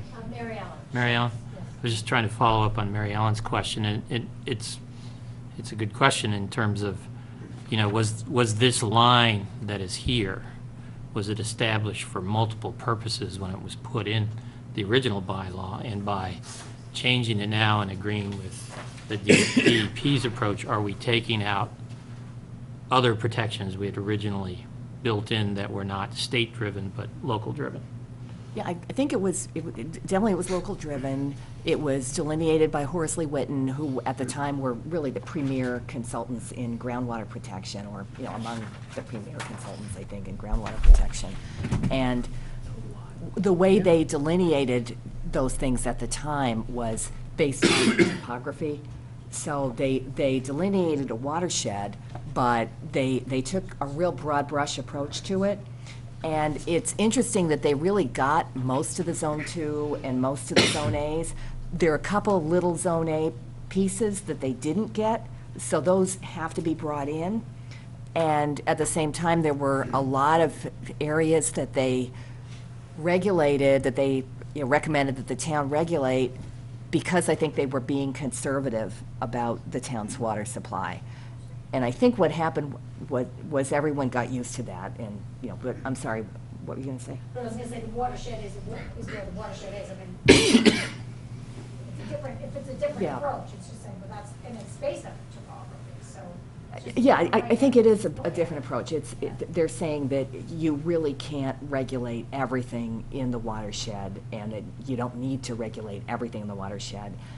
In Scituate, most of the watershed is residential. There's just, I think, right around Country Way, oh, very nice. So like that light blue Right is around what's Greenbush is, and maybe some uses along 3A are about the only commercial uses. There's a, I don't know, there are a few kind of car sales areas of, you know, various ages of cars scattered through town. You know, those might be some others that, you know, there might be some oil and gas and so on that's, you know, oil-related products that are, you know, that deserve some attention there. But in general, this is the way the state's recommending for everybody to do it. They're looking at the groundwater, the Zone 2s that are, you know, pulled into the wells, and then they're looking at an area to protect the tributaries. And they don't take the approach of doing the whole watershed. But the point Laura made was the broad brush versus the more refined, based upon the better science we have today. In the early 1980s, GIS barely existed. But now that we have GIS with better refinement on the height as well as the spatial, we're able to come up with a much more refined map to protect the water resources. Do you happen to know the light blue area that was shown that is not going to be in the protection or not under the regulations? What the square footage of that is, or just curious? I do not, but we could probably get that for you. That's a fairly simple GIS Okay. analytic. Yeah. Yeah, it's a good question. Yeah, because I know Steve and I were Looks like talking that it looks like a pretty half the significant size. amount. Yeah, it is. I mean, it's a big change. It's a big Yeah. change in their approach, and it's a big change in the area that's going to be, Mhm. regulated. Yeah. I mean, there is, the fact is that to regulate all this, then that other area, you have to kind of come up with some standards for it. You've got two sets of standards now, one for the Zone As and one for the Zone 2s, and DEP doesn't want the same ones used for both. So somehow the town would have to come up with something else for the other, the other area. But right now, it's considered Zone A and Zone 2. Not Blue area. really. It's No, it's considered outside somehow both. outside of those, but Unregulated. we're still regulating it. It's just part Is of the that right? watershed. Deregulated. Deregulated. Deregulated. Well, no, I know in this Yeah. map, that's what it looks like. In the previous map, does it look the same way? Yeah, that's kind of taken from the previous map. Okay, so these outlines of the Zone A and the Zone 2s are roughly where they were in the previous map? Yeah, I think Yeah. they're exactly Yeah. where they were. Okay. Yeah. They're just being That's what I didn't regulated and understand. being But corrected. because the protections we're offering, that we're requesting, Mhm. are more stringent than what has been there in the past. All right? And, we've had some very worthwhile comments on the fact, recognizing that they are more stringent. It seems wise to accept the more stringent requirements where they're needed and lift the veil where they are not necessarily needed. And that's the issue to face. We don't need, through a water protection district bylaw, to limit impervious cover to the extent that's discussed here in the area in blue. Yet it is very necessary to institute these considerations in the Zone A, Zone 2. Let me get Paul first. A question. The changes of the map, how did you come about to make those changes? And what I'm asking about is a specific area on Old Open Bucket Road, the Cranberry Bogs. On the new map, are you familiar with the changes, or did you make the changes in the map? Laura did Laura worked with the engineers to make the changes. What I'm getting at is, I don't know if you can put the map up on the wall. I can The try. Cranberry Bog, in prior to 1968, and by the way, the Cranberry Bogs are still active. They've just been rebuilt. Mhm. In 1968, when they were building the reservoir, Whitman and Howard designed a set of plans for the town. This is the Cranberry Bog here. Mhm. What it shows is that the Cranberry Bog is about 100 acres in size. We surveyed, it actually goes into Norwell. But this map shows there's a pipe going underneath the road, but this map shows it going directly into Tack Factory Pond. It doesn't do that. The Conservation Commission and the DPW have the plans from 1968. We submitted them to the Conservation Commission when we were before them for NOIs for this area. In 1968, the town had Whitman and Howard build a diversionary structure right here. The water from the bog went under the road and went to the diversionary structure. What they did was to construct a new stream here to connect to an existing small pond and stream. And from there, it comes down here, it goes right under Route 3A, down by the two new houses we just built. And from there, it goes under 3A in a 36-inch pipe, and it goes right in front of the water department house. It bypasses the Greenbush Reservoir, and it goes under the road in that big culvert and straight into the ocean. So what I'm getting at, this map's in error because the water doesn't go this way. The diversionary ditch is still there. I mean, the structure, The water comes under the road, it hits that and goes down here. Interesting. Goes in that 36-inch pipe down into the ocean. And we did that so the water from the bottom would not go into the reservoir. But that should be listed as a zone A. I think there's probably quite a few places where, when you look at what's on the ground, it's not gonna match what's on this map. I mean, for instance, there's a well that's, I think it may be used for the golf course, that's shown, I don't know what it's used for, it's kind of on the edge of the landfill. I think that used to be an active well, I don't think it's an active, I know it's not an active well now. It's not an active well, but it's Zone still a well. 2 is right in there to regulate. And I think what's gonna have to happen, we just spent a long couple of months with the planning board with an application where there was a question about a tributary. And one thing that had to happen, it's happened on other applications, is that these things have to be located in the field by a surveyor or an engineer so that it's clear exactly where they are. And then, you get DEP to come down and say, well, this is not a tributary, or this is a tributary, or whatever it is that they're gonna say. And unfortunately, these are their official maps. This is what Mass GIS has for the Zone As and the Zone 2s. So I think if you started looking at all the problems with these maps, that would be like another year, and I think they want these adopted this year, is that right? Yes. Yeah. But there's so- nothing in the current permit process, there's nothing that this bylaw does to remove the on-the-ground verification by engineers for any project proposal, so that the 150 buffer, intermittent stream, feeding a tributary, all that, feeding a water supply, would still be discovered through the discovery process and a permit process, correct? Yeah. Well, that would be if you felt like you were in a Zone A or a defined Zone A or a Zone 2, and you could actually be in one that's not defined on this map, but is actually the case. It is part of a Zone A or a Zone 2, but nobody would go looking for that. Isn't that right? Yeah, that's the hard part. It's almost like you have to do it Greg Nugget. with every project. 305 Country Way is a perfect example, based on the GIS mapping as shown when we submitted the application. That tributary was about 30 feet further off Locust than where we've delineated it today. And so, yeah, there has to be a little bit of language that says it has to be field verified. This generally can depict the areas, but like Paul's pointed out, and like we found out at 305 Country Way, it has to be field located. You can't rely I solely think on they're, the GIS.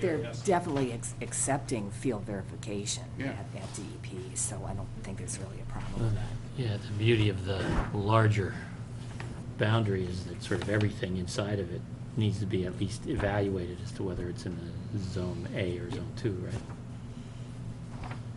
Yeah, although, if it doesn't look like it's in a Zone 2 or Zone A, I don't think there would be any attempt to see, yeah. So I think, Mr. Pritchett, is your point that in further review processes, the bylaw would accept the Zone A and Zone 2 as stated, but there might be a clause that anything within the blue area would require a field verification to ensure that it is not Zone A, Zone 2, because of a potential. Yeah, I don't know how you do it otherwise, or either that or you So require maybe that would everybody be to a do good it. amendment to consider. I don't know, it's gonna be an expensive every process. parcel, I mean, right. I wonder how developers feel about that. If They're their already property's doing it. anywhere in the blue area, that they have to be, they have to kind of prove that they're not in a Zone A or a Zone 2. Apparently, they're already doing it. If I may, I'd be happy to submit a copy of the plans I got from the DPW, those 68 plans, because when we did the work on the cranberry bog, that issue came up. It was purported by some of the abutters, and, the abutters to the cranberry bog, that pipe under the road went directly into Jack Factory Pond, and we showed that it didn't. There are diversionary structures there, we've located it. And in fact, you can see the manhole covers in the front lawn of the. Is that infrastructure owned by the town? Pardon? Is that infrastructure owned by the town? Yes, it is. Yeah. Was there a court case involving that? The recent? No, No? Oh, okay. the town built this diversionary structure in the ditch because they Oh, didn't yeah. want the water from the bog going there. I'll also say this, in the process of getting permits to do work on the bogs, there was information sent to the DEP erroneously showing that as being a Zone A. Yeah. DEP was called out by a hydrologist, an expert hydrologist, and he showed them where the water was going. The DEP was ready to change the maps, but they didn't. They weren't happy when they saw what was really happening, that the water from that bog does not go into that reservoir. And that was done intentionally by the town. And again, those bogs have been rebuilt, and they're in the process of adding more. They're rebuilding more this year. I'm just Maybe- suggesting, based upon the information I can give you, that map needs to be revised, so it's accurate. And this is Maybe based- while we're doing all this, we need to, collect this information and any Yeah, other give it to information me. out there and send it to DEP and say, maybe it should come through the Water Resources Committee or something and say, hey, this needs to be looked at. That's why you have a public hearing process. Samantha, you had a question? I have a lot, but, what do you think? So, I believe I said, do you have any questions? Yeah. I was just thinking about this gentleman's discussion over the Cranberry Bog diversion and dredging up in my mind the debates over it over the last decade. And my recollection was that there was some uncertainty over the management and ownership of the diversionary structures. I don't know what the end result of what DEP thought of it, but they hadn't changed their maps yet. So maybe because there's some uncertainty over control, and there is still connection there naturally, that was the natural stream before there was a diversion. So water can still flow down there. Whether or not the diversion is complete, I guess, is the question. So, So all the water's not diverted? I think in times of high flow, it certainly has been seen to go around the diversion. I'm not debating that there is a diversion. Maybe 1968 it worked better, but I'm not sure it's been kept up. And so who knows? It sounds like it's murky and probably needs more clarity. And maybe that's why they're just being protected. And I just kind of going back to this, the line being taken away from the, sort of diminished in this. And so there's no reason that the town couldn't continue to keep their zone the way that they had it. Mm-hmm. And maybe just adopt the more stringent regulations within the Zone A. Zone Yeah, A, I zone guess 2. you I could. guess what I'm saying is it's less protective. If you're taking out areas that are now no longer, I think, seems intuitively anyways, without reading every regulation that would or wouldn't have applied, you're taking out part of the watershed, which is what that delineation was based on originally. And you're now, you're narrowing the area and you're increasing the protection on a smaller footprint. But you're sort of negating the fact that there's still water that contribute to your drinking water supply from the upland part of your watershed. And maybe it doesn't need as stringent, but it seems to me that it's still part of the watershed and less protected if there's no government. I would, sorry, Steve, I had my hand up first. I would applaud the committee for allowing advances in science and technology to reduce the size of the WRPD area to those areas that are now scientifically shown to be the critical areas. I think that going forward, it's important to always reduce restrictions on property owners' land development or just land in general going forward. I think that's an important concept. As important as it is to protect the water supply. My concern is, as I've already stated, that there are some portions of the bylaw that are going to prohibit certain economic development that this board is trying to achieve going forward, even if we have to wait a year or more for a nitrogen mitigation bylaw that would allow for some recharge in these areas. I think that it's imprudent to proceed without some mechanism to allow for adequate recharge in the Zone A or the Zone 2 that can clearly protect the water supply. We're acknowledging science today in reducing the size and saying this is what we really need, which I think is great. But what the bylaw is missing is we're not acknowledging technology today, which is available to deal with cleaning this water before it's recharged into the ground, and even recharging it in a different area. For example, our site has a whole giant area where we can recharge that's not in the zone. You take the water out and put it in a different zone, recharge it into the ground. Our area is separated by the public source by a road, giant road, and other houses. So, to suggest that for our corner of the Zone A, that can't be more than 20%, it just doesn't make sense, So I think that if the bylaw were to go forward and be approved at town meeting, I think the nitrogen loading mitigation is an important factor. I think it should be in the bylaw, as I think the map concerns me with respect to conversations that you're having with respect to identifying the resources on the ground, and then, so me as a lawyer, I bring an applicant in, and we're in the Zone A, but we're really not because we've shown that. So what's the mechanism? Does the board make a finding that we're technically not in the protected district, and then we have to get a permit for that? So, but my point is that why do that if the map isn't as accurate as it should be? And it seems to me tonight that the map could be revised. So again, going forward, I think that there needs to be some ability for property owners to be able to deal with these zones. You're taking away, ours is a little warmer, and that affects us in a significant way. But I can imagine the Cranberry Box, they're completely in that zone. I mean, if they wanted to be future development there. So that really is prohibiting. And with respect to grandfather protected, if it's already there, that's fine, it's a continued use. That's already built into the bylaw. There's no issue there. But if somebody wants to do something different, and they can't utilize today's modern technology to deal with the runoff, which we know we have, we can do it, that just seems unfair. And I think that it's important that we... How was that addressed in the DEP regulations? Let me just come to you a minute. I just want to point out, I thank the kind gentleman's applaud of our use of science and technology. Yeah. If the science and use had said the water protection district needs to be bigger, we'd be recommending that, okay? I also don't want confusion over the nitrogen issue that I spoke of. The nitrogen was not a mitigation. The nitrogen issue that may come up later is a limit and would not allow any sort of variance of what's in here. It would put an additional limit of nitrogen loading in particular regions. All right, so it's not a mitigation. All right, I just want to make sure you're clear on that. Now, excuse me, Mr. Pritchard, your question again? How does the new regulations that we're adopting this all for address the technology issue, or does it? Does the DEP accept exceptions to these particular limits? No. Based on?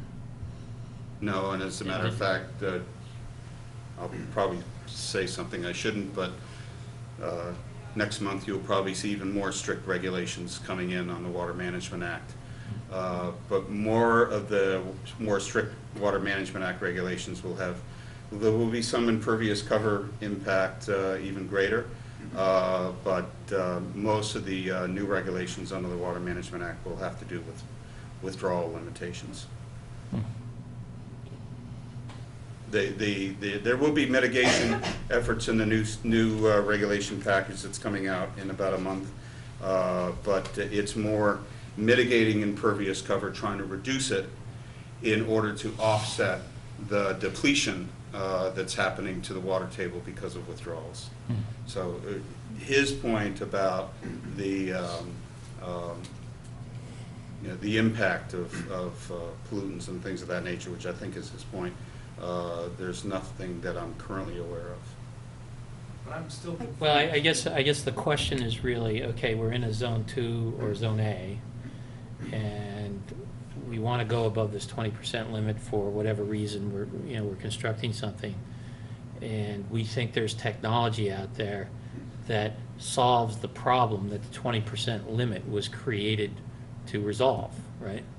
And the question is, did the DEP consider that and reject it for a particular set of scientific reasons, or is there an exception, or is this something we should think about further? I'm not currently aware of an exception. I do know that it came up last time when this bylaw was going forward, as to whether variances could be allowed. Mhm. And the answer was, from the DEP, an emphatic no. So any statement about variances that might have been in the last bylaw is no longer here. Right. No, I'm thinking more in terms of, and I don't want to belabor this point, but in terms of. If you okay, can they- offset the impact of the impervious Yeah, cover. they set a 20% impervious limit for Yeah. a reason. Right. And so the question is, if you can address that reason, can that change the 20% limit? Or is that reason unaddressable? And I don't even know what reason it is. For every 2% impervious cover, you have a dramatic impact on the ecology. And the minute you're at, even at 15%, you've done severe damage to the ecology of the area. So 50, but, well, we're going to walk in here with 8? We got to deal with reality too. Once you get to a 25% impervious cover, you can pretty much determine that the ecological health of the area is no longer. And that's a 20% cover over the whole Zone A or the Zone 2, whatever. Well, it's actually, now we're mixing apples and oranges. I'm referring to the USGS study that took 1,440 sub-watershed level. If there's more than 20% impervious cover in that watershed. Hut 14 sub-watershed, Right. You're going to have a very high impact, just about a dead ecology. We're going to kind of wrap this thing up. Go ahead, Mary Ellen. Okay, sorry, last comment. I think just to respond on what Mr. Clarkson said, that's a watershed-based analysis. Right. So again, that watershed, that big importance of protecting the watershed Right. as opposed to the 150 feet. I mean, I think Situate's done a great job. I think that 150 feet is real stringent, but again, the watershed level, you might want to think about some, certainly less stringent than what's in here for the Zone A and the 150 foot, but maybe something that continues to provide some level of protection for the watershed. So what we might look at is, I have to get a sense of the timing from Laura and everything else, but there are a number of items, 5.20 and everything else. The 5.204, the specific use and activity regulations, may apply to the Zone A, Zone 2, but what may be in some of these other sections that are outside of the grid, the planning board may want to consider continuing to apply to the watershed level protection, the blue zone, if you will. That would probably be a strategy to consider. John, is 520.6, because that has another impervious number in it at the end, so it doesn't seem to exactly go with the Zone A or the Zone 2. Okay, I'll check Would that be that. something that could be applied to the whole district except where it's more strictly regulated in the Yeah. Zone A and Zone 2? I'll look at it. I didn't, Okay, because I think F might kind of fight with the Zone A for Yeah. the 20% maximum. I will take a look at, well, that does allow mitigation in that section, does it not? Yeah, that part does. Yeah. So Yeah. maybe something like that would be applied to the blue for watershed protection. Right, Well, because good, I there's guess- no limit here, right, Yeah. as long as you mitigate. Okay. I guess I'm just wondering, is that We'll take a look at that. where the board wants us to go, because we're kind of, I think Coming at down this to the point, I think finish. what we need to do is this, I think with a couple of comments that have been made, I need some changes, suggest some changes here.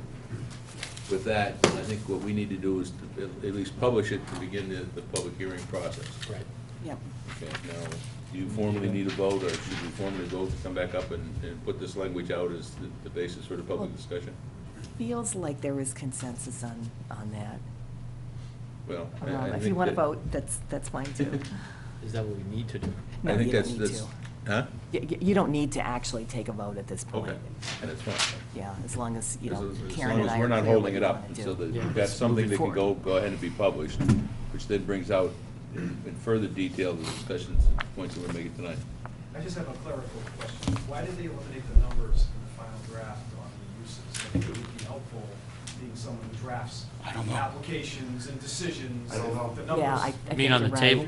I think you're The right. table. Yeah. Yeah, that the would- table used to have numbers, and That would be very nice. You know, that was that's a good suggestion. I have no Very problem helpful putting that for us. in. Yeah. Helpful to me, too, because I had no idea what you were talking about. And I should have. Well, probably outside the margins, they may even be on the electronic copy. They might not have printed it, Yeah, because That's they're outside the possible. margins. Yeah. So you've got a couple questions you're gonna answer, a couple things you're gonna provide Laura with.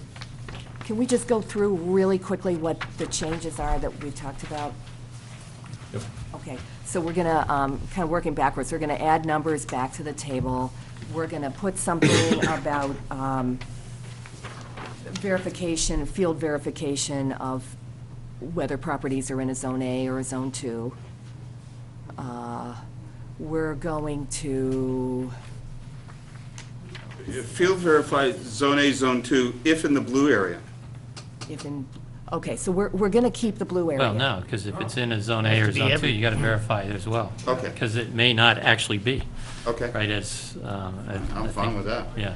I think that's only fair. If you're How about not, So you're going to field verified inside, If evidence, you know, is Yeah. available showing that. it inside could the be. watershed limit or whatever, right? understood. Okay, and then are we keeping the old boundary line with some level of regulation, or are you not keeping that old boundary line? Well, it's at least for field verification, right? The boundary line? Yeah, but how about for regulating impervious surface, or for regulating, you know, erosion control? I mean, there's a list of things in this 520.6, the design and operation guidelines,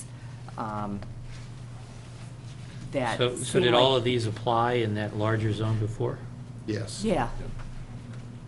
And there's also some impervious surface in that really doesn't need to be in there, and that's really kind of a difficult thing to administer. But on the other hand, it does do a lot for the environment. But the difference in the blue area, there would be mitigation permitted. Right. Outside, you know, in the other area, it would That's not. Right. I mean, in a way, in a kind of very abstract way, it kind of highlights the need to regulate the other areas. I mean, if you're bringing something to town meeting, it shows that not every area has these, you know, really strict standards, just the ones, you know, just the Zone A, really. But it's still retaining the broader level of some control, right? Yes. Some Okay. management, if you will. Okay, yeah. Okay, was there anything else that we missed? I think that's it. I just had a question on the, you know, we have Are town we going to meeting. address the map thing? Or are we going to leave the map alone and we'll verify it Well, on a maybe we case-by-case can basis? Ask the Water Resources Committee to approach DEP with a possibility of making some map changes, which the town has been, Well, yeah, does had the thought- town had have requested. data to update the DEP data? That's the question. What's the source of the data? Right now, the DEP is going to rely upon its data. Right. If the town has viable GIS data layers to update the GIS data, that's one thing. Sounds I like think it's they going to be have hard copy something. drawings. I think it's gonna That's- be hard copy drawings. Yeah. But, you know, maybe, Is there anything Maybe that Paul would precludes know. us, once we pass this, from changing the map as we field verify things? Yeah, that's going to be a question for your legal counsel. I can't see why there would be. I mean, the bylaw does refer to the map, and, you know, you certainly have the right to put a clause, I would imagine, you certainly would have the right to put a clause in there, map to be reviewed on a periodic basis, to be updated, as long as it's available to the public for, if something gets updated, you have to print a new map, and you have to put it on display somewhere. Right. yeah, and then it's updated, you know, with I think the that would be approval part of of the- DEP too, because, you know, I That think you would be need part their of the approval field for it. verification, right? If you field verified a different boundary for an A or a 2 or something like that, as part of a project, then you should take that data and update your map. Put it into your shape files for a community and update your map, yes. Yeah, I'm not sure you can do a map update as kind of an ongoing, No, I don't think so fluid either. sort of thing. I think it has to be adopted by town meeting. So every year you'd be having some, like Minor tweaks. Can't we 20-foot have, can't we have in the changes, and it would go, bylaw like- a section that town meeting approves to make those changes based on a field verification of a qualified survey or something? Well, we'll work something out so that whatever really applies to projects is field verified and it's not based on the map, because we can't base things on the map now, so. Seems So silly it's to a have great map. idea to have this map. Sorry. We know that it's not right, but it's the only map we got. Right, and Just- I think just you draw can say boundaries around the incorporate town. By reference with the field verification. Yep. And I would recommend that, I think you have to get DEP's approval too. Yeah, It can't be just, we like we like this this other line. delineation. Yeah. Sort of like the Yeah. flood hazard district, right? So, I just had a quick question on our water permit. When is it, like, do we have to pass this by Springtown meeting? If we don't, then can we go to Fall Currently Town meeting? scheduled for a Water Management Act permit review over the course of this summer. Whether that may change for whatever reason, but that's the current permit review schedule, and they're going to look to see that the bylaw has been passed. Does it expire on a particular date? The permit expired 2 years ago, but because of the Permit Extension Act passed by the legislature, the renewal has actually been postponed twice already. What happens if this does not pass and the permit is reviewed and then it's not issued again? We don't get water in our taps in the house, or what happens? That would be a judgment of the DEP, but in Somehow theory, I'm thinking that's DEP not has the happening. right to not issue a Water Management Act permit, which would mean the public water supply cannot operate and withdraw 1.6 million gallons a day and put it into the system. So they would essentially shut us down. No, you'd be an Well, enforcement action or something, right? Isn't it more like if you wanted a new well that No. you would need to get permits, then they wouldn't approve it? Or No. it wouldn't have anything to do with it? No, it would not renew the existing permit that the town operates under. But I mean, in addition, if we started expanding, our businesses or whatever, we needed, some more water. Right, If that's they a have different to issue. approve, that's a different issue. That's a different okay. issue. That's a new permit for additional use. The permit itself, for whatever we're using now, is a 20-year permit. And every 20 years, it gets reviewed and renewed. And so this is part of the renewal process that they're checking to make sure that you're up to date with your rules and regulations and behavior to ensure that you're providing a healthy water supply to the public, as well as protecting the environment. Okay, as interesting as this is, we've got some other mundane things that we have to do. Thank you all for your time. Thank you, John. Before we conclude, thank you, John. What's left on your agenda? Do I pack up now, or do I wait till you're done? I would pack up and get the hell out Yeah. of here. Get out of here while the getting is good. Well, I did not see, Thank you, John. I did not see overwhelming buckets of fruit coming in, so I guess we did okay. We're not at the public hearing. What?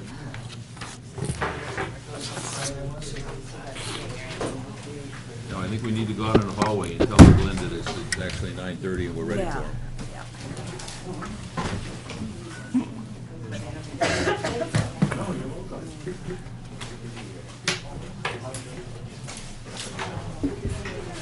The thing is, as an example, like Country Red. Thank you, gentlemen. Have a good night. Thank you. Try to change the DEC. I mean, I feel like our hands are tied. It's like, well, this is what. The onus is on them is to verify the boundaries of the zone A or the zone 2, whatever it is, right? That's what. What if it does fall, and what if it is correct? Then I would agree with him, though, we're limiting potential developments, business district. Yeah, but the point is that the DEP presumably Thank you for your developed patience. limitations based on science. And that's why I was asking, did they incorporate into that evaluation other mitigations? No. I don't know. they- Yeah, again, But like you he's said- saying that they got to a firm limit on that. They have- Let's and get on back to the that was agenda. For an area. right? This is done by parcel, right? And the reason it's done by parcel, so everybody has to meet the same limits, so that in an area, Okay, the if next- every parcel meets its area, you're right. But it also makes sense. The next item on the agenda is Glenn, it's a modification of a condition 2 for the flexible open space special permit. Thank you for your patience, we've had some interesting discussions. Well, that's good. At least it was And productive. and so far, it's been at your expense for about 40 minutes. Good evening. David Johnson from Mills Thomas, representing the owner, Edison Omni Trust. Chris Hennessy is the trustee. Little history for those of you who may have not been on the board for time. In late 2008, this flexible open space development was approved. And laying out of Kevin's Way, 604 Long cul-de-sac was approved under subdivision control, and 5 duplex lots were created. Shortly thereafter, the economy took its nosedive, and the project was kind of on hold for quite a while until now, when there seems to be a little more activity in the market. One of the conditions that the planning board put on the project was there's 2 retaining walls, one relatively short one here, approximately 55 feet in length, and one on the southerly side of the road, it's about 300 feet. This one's about 3.5 feet high, but this one goes from approximately 1 foot up to 4 foot and back down to 1 foot. The purpose of the retaining walls was there was a wetland crossing here, and the commission required culverts underneath the roadway to connect this little piece of wetland up here with the remainder of the wetland that's on the southerly side of the road. What was proposed was a poured concrete retaining wall. The condition required that retaining wall to be faced with fieldstone. And looking at the project, there are a number of people who are interested in purchasing the project. They requested me to take a look at alternatives to this veneer-faced poured concrete wall, particularly because no one can see it. I think when the condition was put on, maybe people thought that this was a visible wall, maybe in a cut slope, and you could see it as you're driving down. But as you drive in the street, the walls are parallel to the roadway. So when you drive in, you won't see it. The road will be up here. These are retaining walls that hold the road, the earth creating the roadway. They're not walls that hold upslopes. So when you drive in, it's nothing that you would see. The area here in green, this lot here is an open space lot. This is all bordered vegetated wetland. This is bordered vegetated wetland, and you have an infiltration basin here. The house on this lot can't see it. It's oriented in this direction, and again, the wall is 3.5 feet down. The only lot that could see it would be this particular lot here. The lots in the development don't see it either. So just as a background, and to kind of reiterate what I'm saying here, this is what the road construction looked like in 2010 before things kind of died down. And you can see, driving in, that you wouldn't see the walls because of the vegetation. And so what we would like to... Where in this picture are the walls? Well, the walls aren't in. But where are they supposed to go? Well, turn it around just so I can look at it real quick. Right in this area right here. Where the loader is, behind it? Past the loader? Well, actually past the little, Uh-huh. the Backhoe. little excavator. Yeah. So this road would be coming up. So because the roads are parallel, here. because the wall is parallel to the road, and because So the it's retaining here.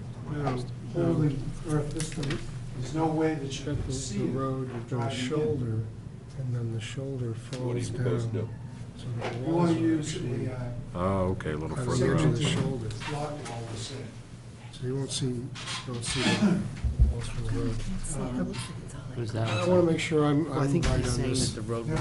will But go you've got up, the road, Yes. you've got a shoulder. the Yes. base. And then the walls retain the earth on the shoulder from Yes, that direction. So they don't project up above grade right, they're flush. substantially. No, Oh, they're okay. flush.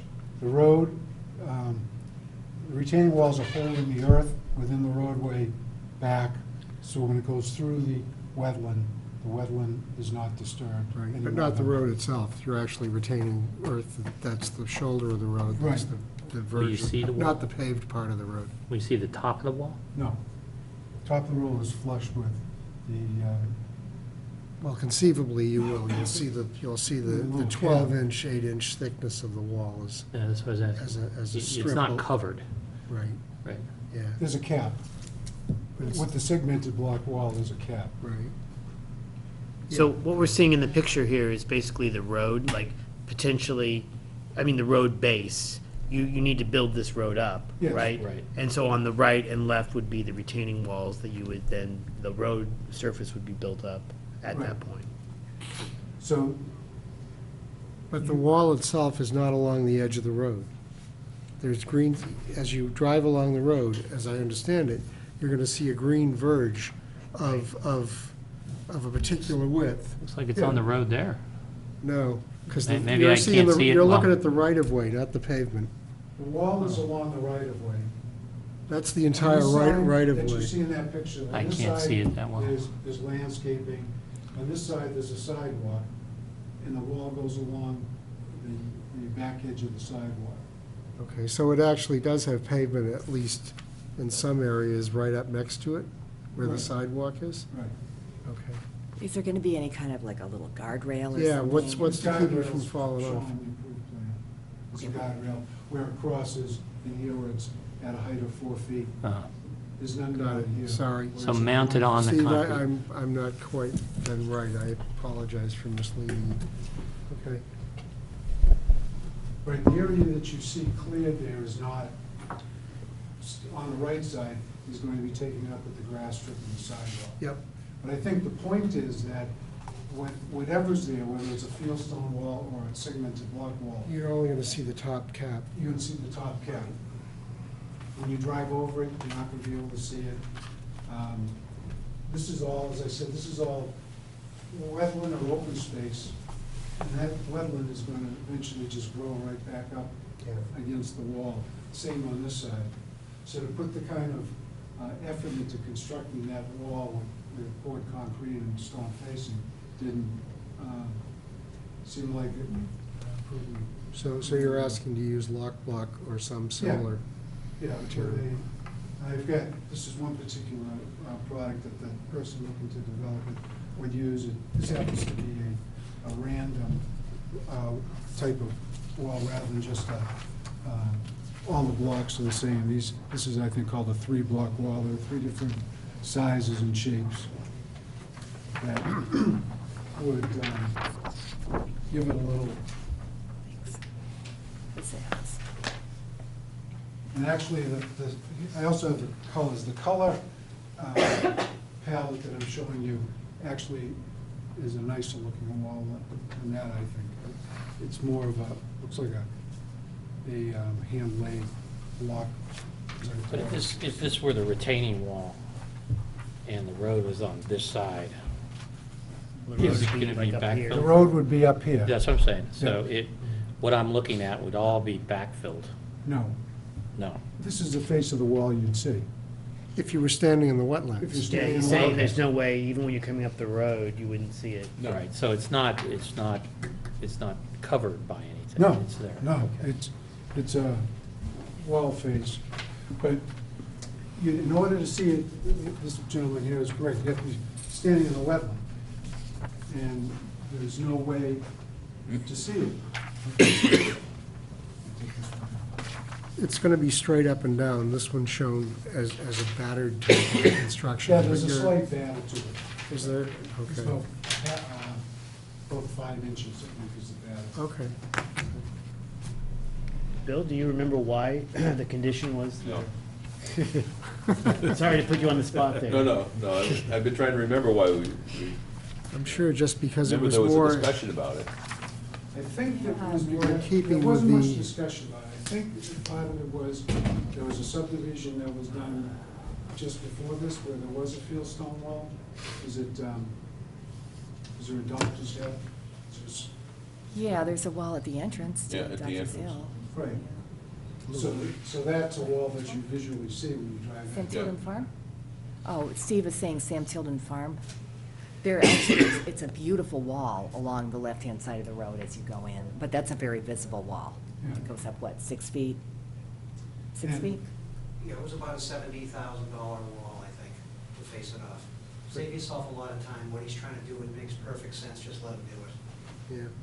These walls are done all the time now. And Well, the one thing that I had asked Dave about was whether anybody could see this from, from abutting properties and so on. And I guess that the property towards the front can't see it, and if they wanted to, Dave said he would see if the applicants would be willing to pay for some kind of landscaping in front of the wall. So, I mean, I think that's. It's not an unattractive wall. Right. It's not a terrible looking. It's not like it's poured concrete and just left there with the Yeah. form tie holes. It has a texture and a color. Yeah. And it's going to be a color that blends in. And You're gonna see it until the vegetation takes over. yeah, Yeah, but that won't be long. there is, just so you know, there is, the original plan, there are stone walls proposed on Yeah. here at the entrance. Yeah. There was a small stone wall along Summer Street, and there are stone walls on the site that are being disturbed, and the plan was to frame the radiuses coming in with those stones, so those are the ones you will see.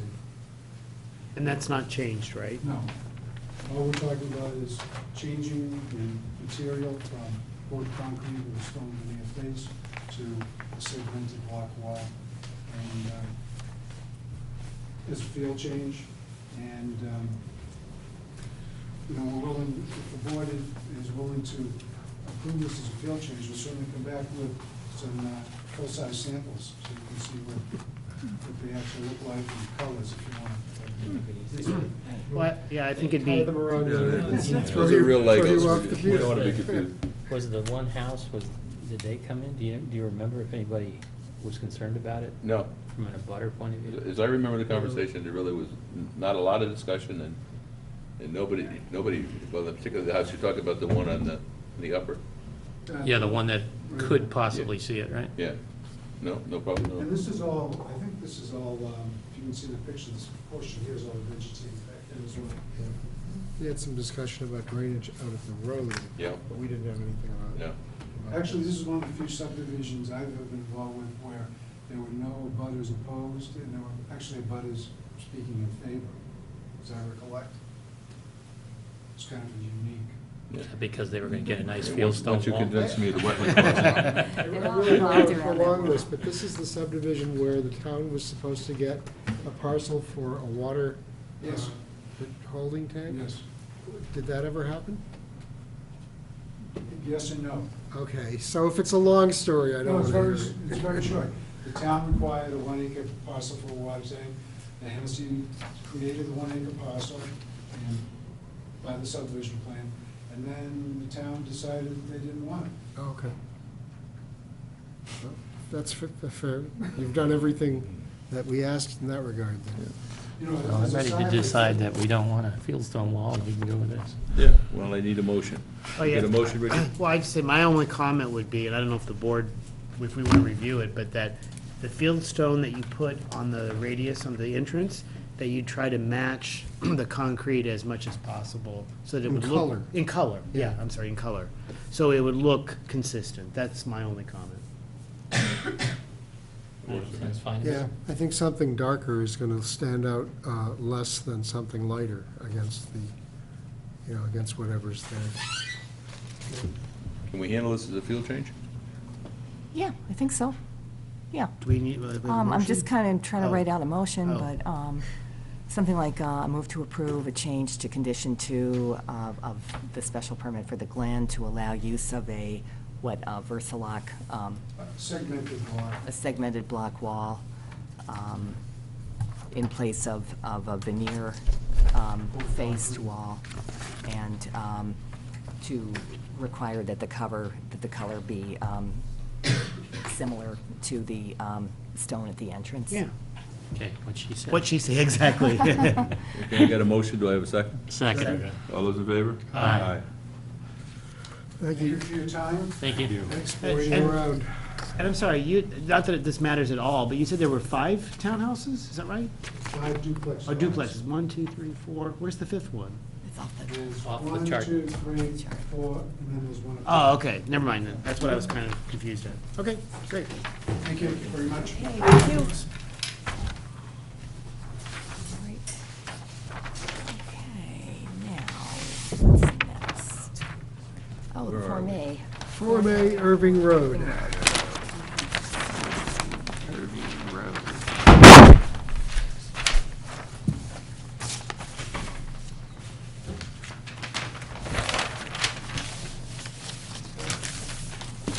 Oh, you don't have one? I thought maybe you had the plan memorized. We'll sell it to you. The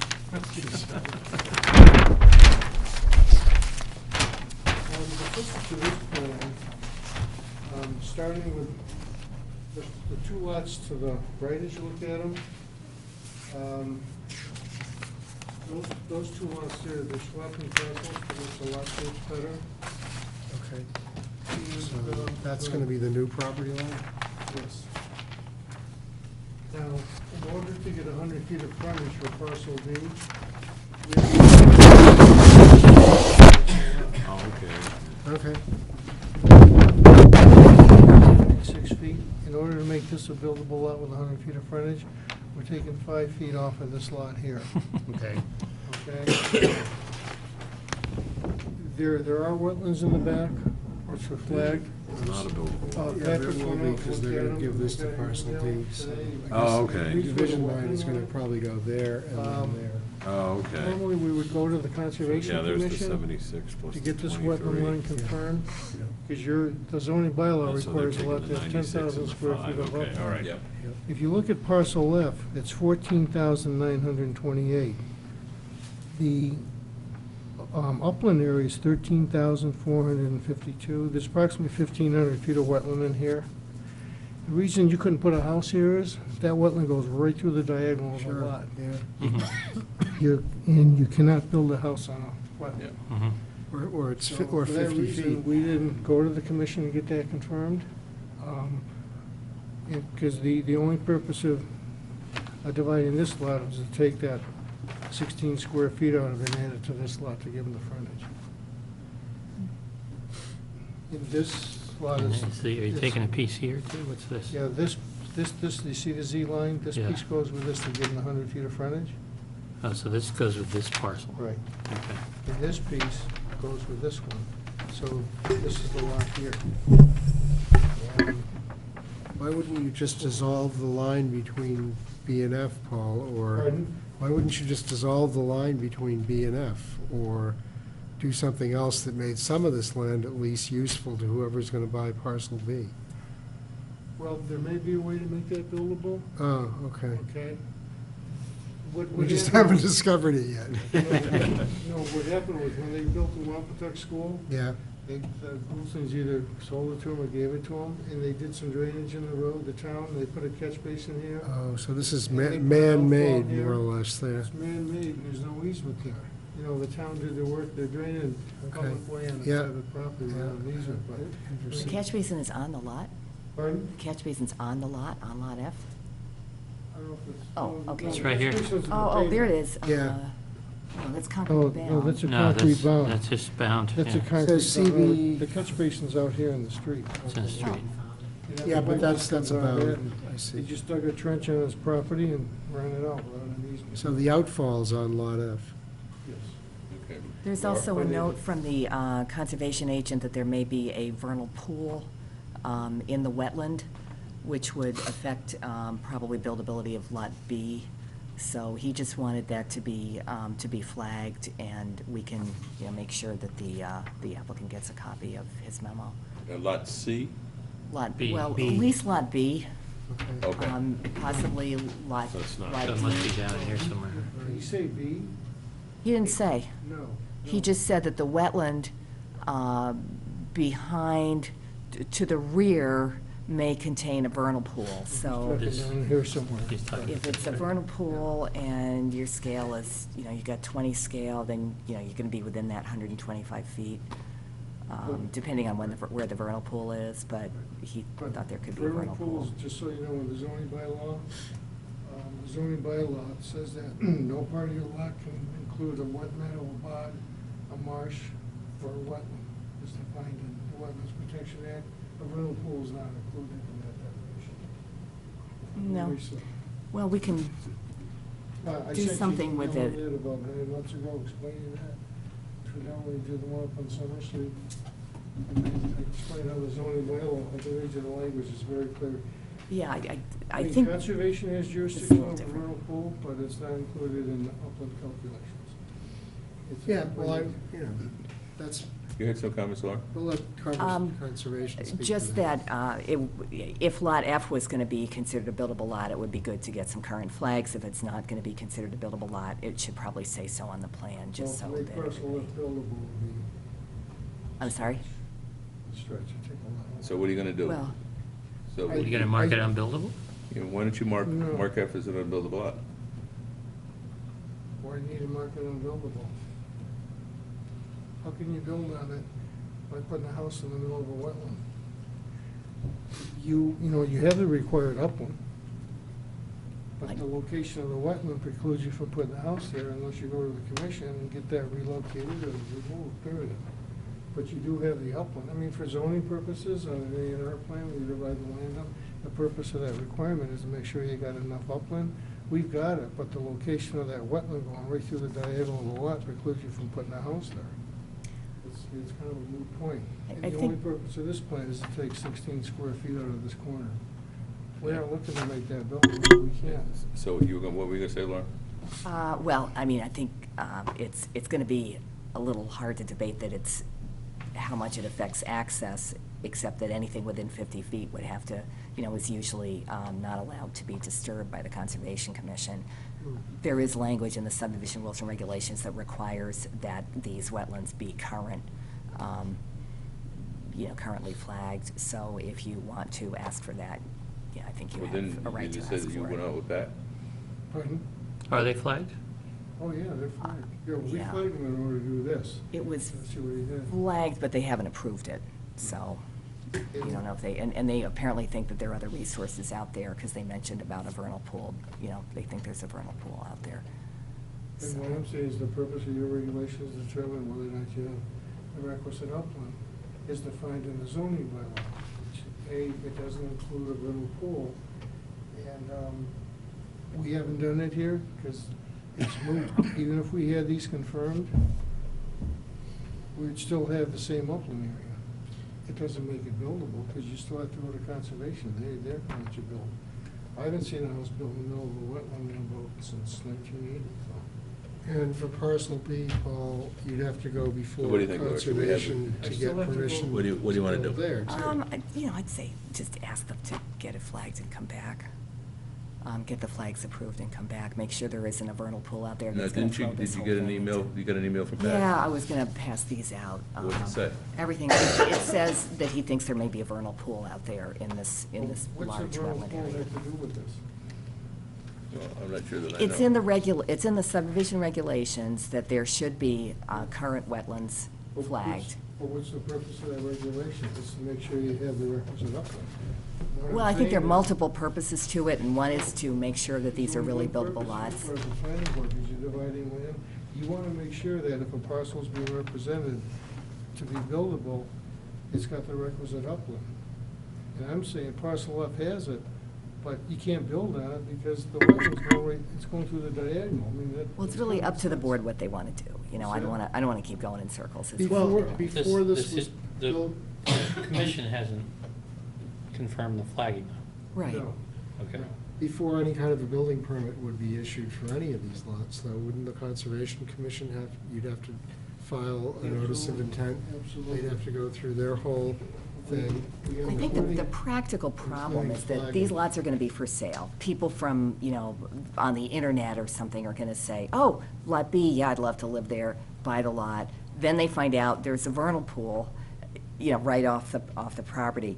If you get the vernal pool or whatever the wetlands are correctly delineated, then people buying these lots on the internet can, see what they really have. I can represent to you that these two parcels are in the agreement, and the only thing it needs for that is that 16 square feet. This isn't being sold because of the problem.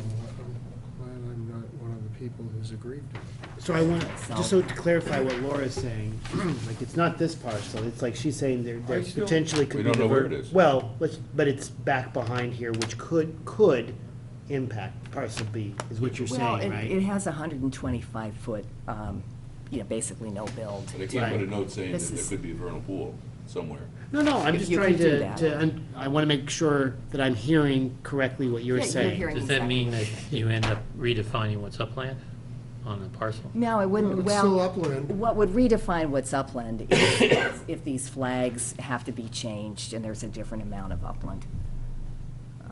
So particularly on whether you're calling it Lot B or Parcel B, on the property on the corner, that one could have some, it already looks like it has some significant wetlands issues. So you might as well get the line right and get it verified, and then people really know what they're getting. What if we do this, what if I mark parcel F not buildable? This is what I was trying to understand is, she's not really talking about parcel F, she's talking about the potential for parcel B to have a zoning or a buffer. So if I bought this, let's just. It's both, really. What I'm saying is, let me read this thing. Yeah. The zoning bylaw I mean, this is is very nice. It's got nothing nice to do letter, with the but it doesn't zoning tell me bylaw, though. anything. Except that they haven't confirmed the wetland. No. And hopefully in the P and S for these lots, there's contingencies that if it turns to be unbuildable, we So don't the actually have to question pay is, for we it. need Flagging confirmed appears to be accurate. wetland boundaries. But he doesn't know about the Right? vernal pool, I yeah. think the Yeah, I answer would is no. think so. But if he told me that the parcel F was not buildable, right? Then the only way that that could be changed by either coming back to us or coming back to conservation. We still have to go to conservation for these two lots if we do work within 100 feet of the wetland line. That's true. Yeah, I think, that's true. Lot F is the stickiest. So, I mean, Part I of the just situation. haven't put an indication on the lot F, it's a non-buildable I lot. just mark it not a buildable lot. And everything's there. That sounds good. Yeah. Okay, so, if you do that want, with some. just, And then add,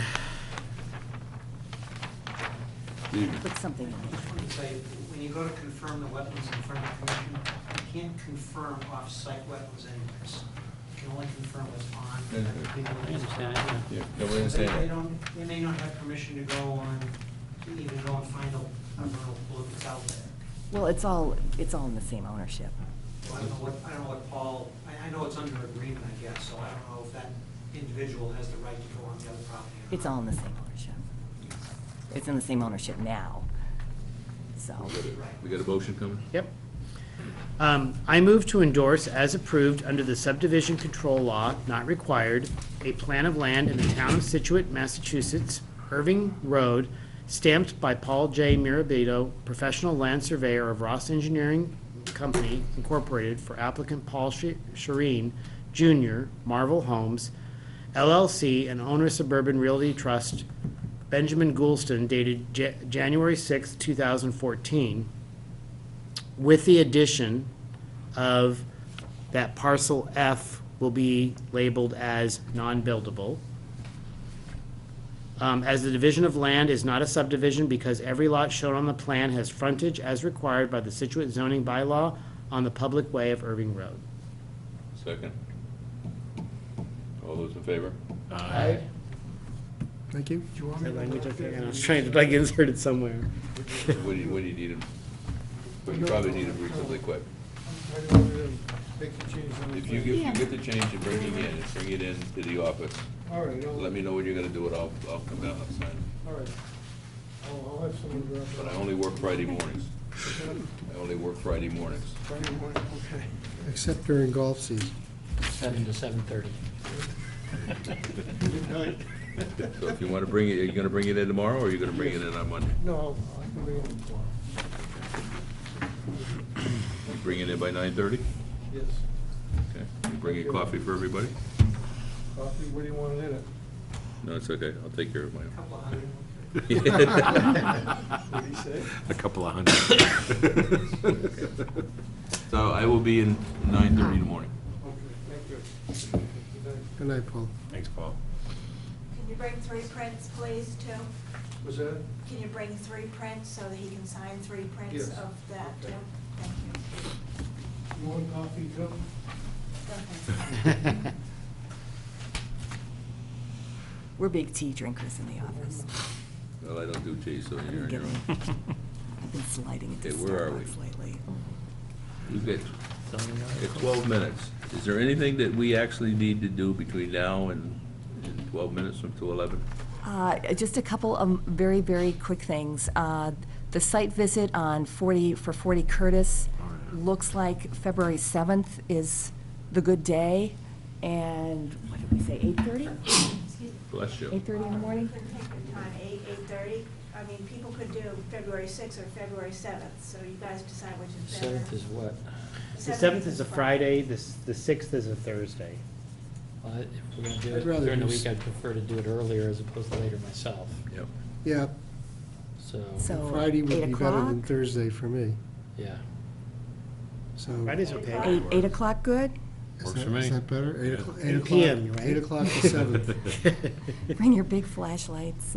Bring your boots. 8 a.m. Yeah, You going to send out a reminder? Yep. Yep. 8 AM, okay. And I think that's, there's a couple of things going on 305 Country Way. I went on the site visit on January 16th with DEP. We're hoping to get some kind of response from them on this question. Did I go? Yeah, I went. Okay. It was pretty confrontational between the owner and the abutters representatives, and it just wasn't. Yeah, I can wasn't kind a of see happy- that, yeah. Wasn't a happy meeting, but it was a meeting, it took place, we got it over with, and But they looked at the boundaries. they Yeah. looked at the boundaries, they looked at a lot of things. I took a couple pictures of the upper part. I didn't go to the lower part, but the upper part where there's a lot of sediment, you can really see it. So DEP should be giving out some kind of decision, they hope, by January 30th, but they didn't want to commit themselves because they have like 15 other things they have to do before they get to that. Were all the flags in the same place as before, or, I mean, did they Yeah, pretty I much think line up most of them with, were all there. I mean, in the right places? well, that's what Hard they're to going to tell tell. us. That's what they're going to tell One us. branch looks like every other branch. Yeah. Yeah, but Was there Brad any Holmes water was flow out when there. you were there?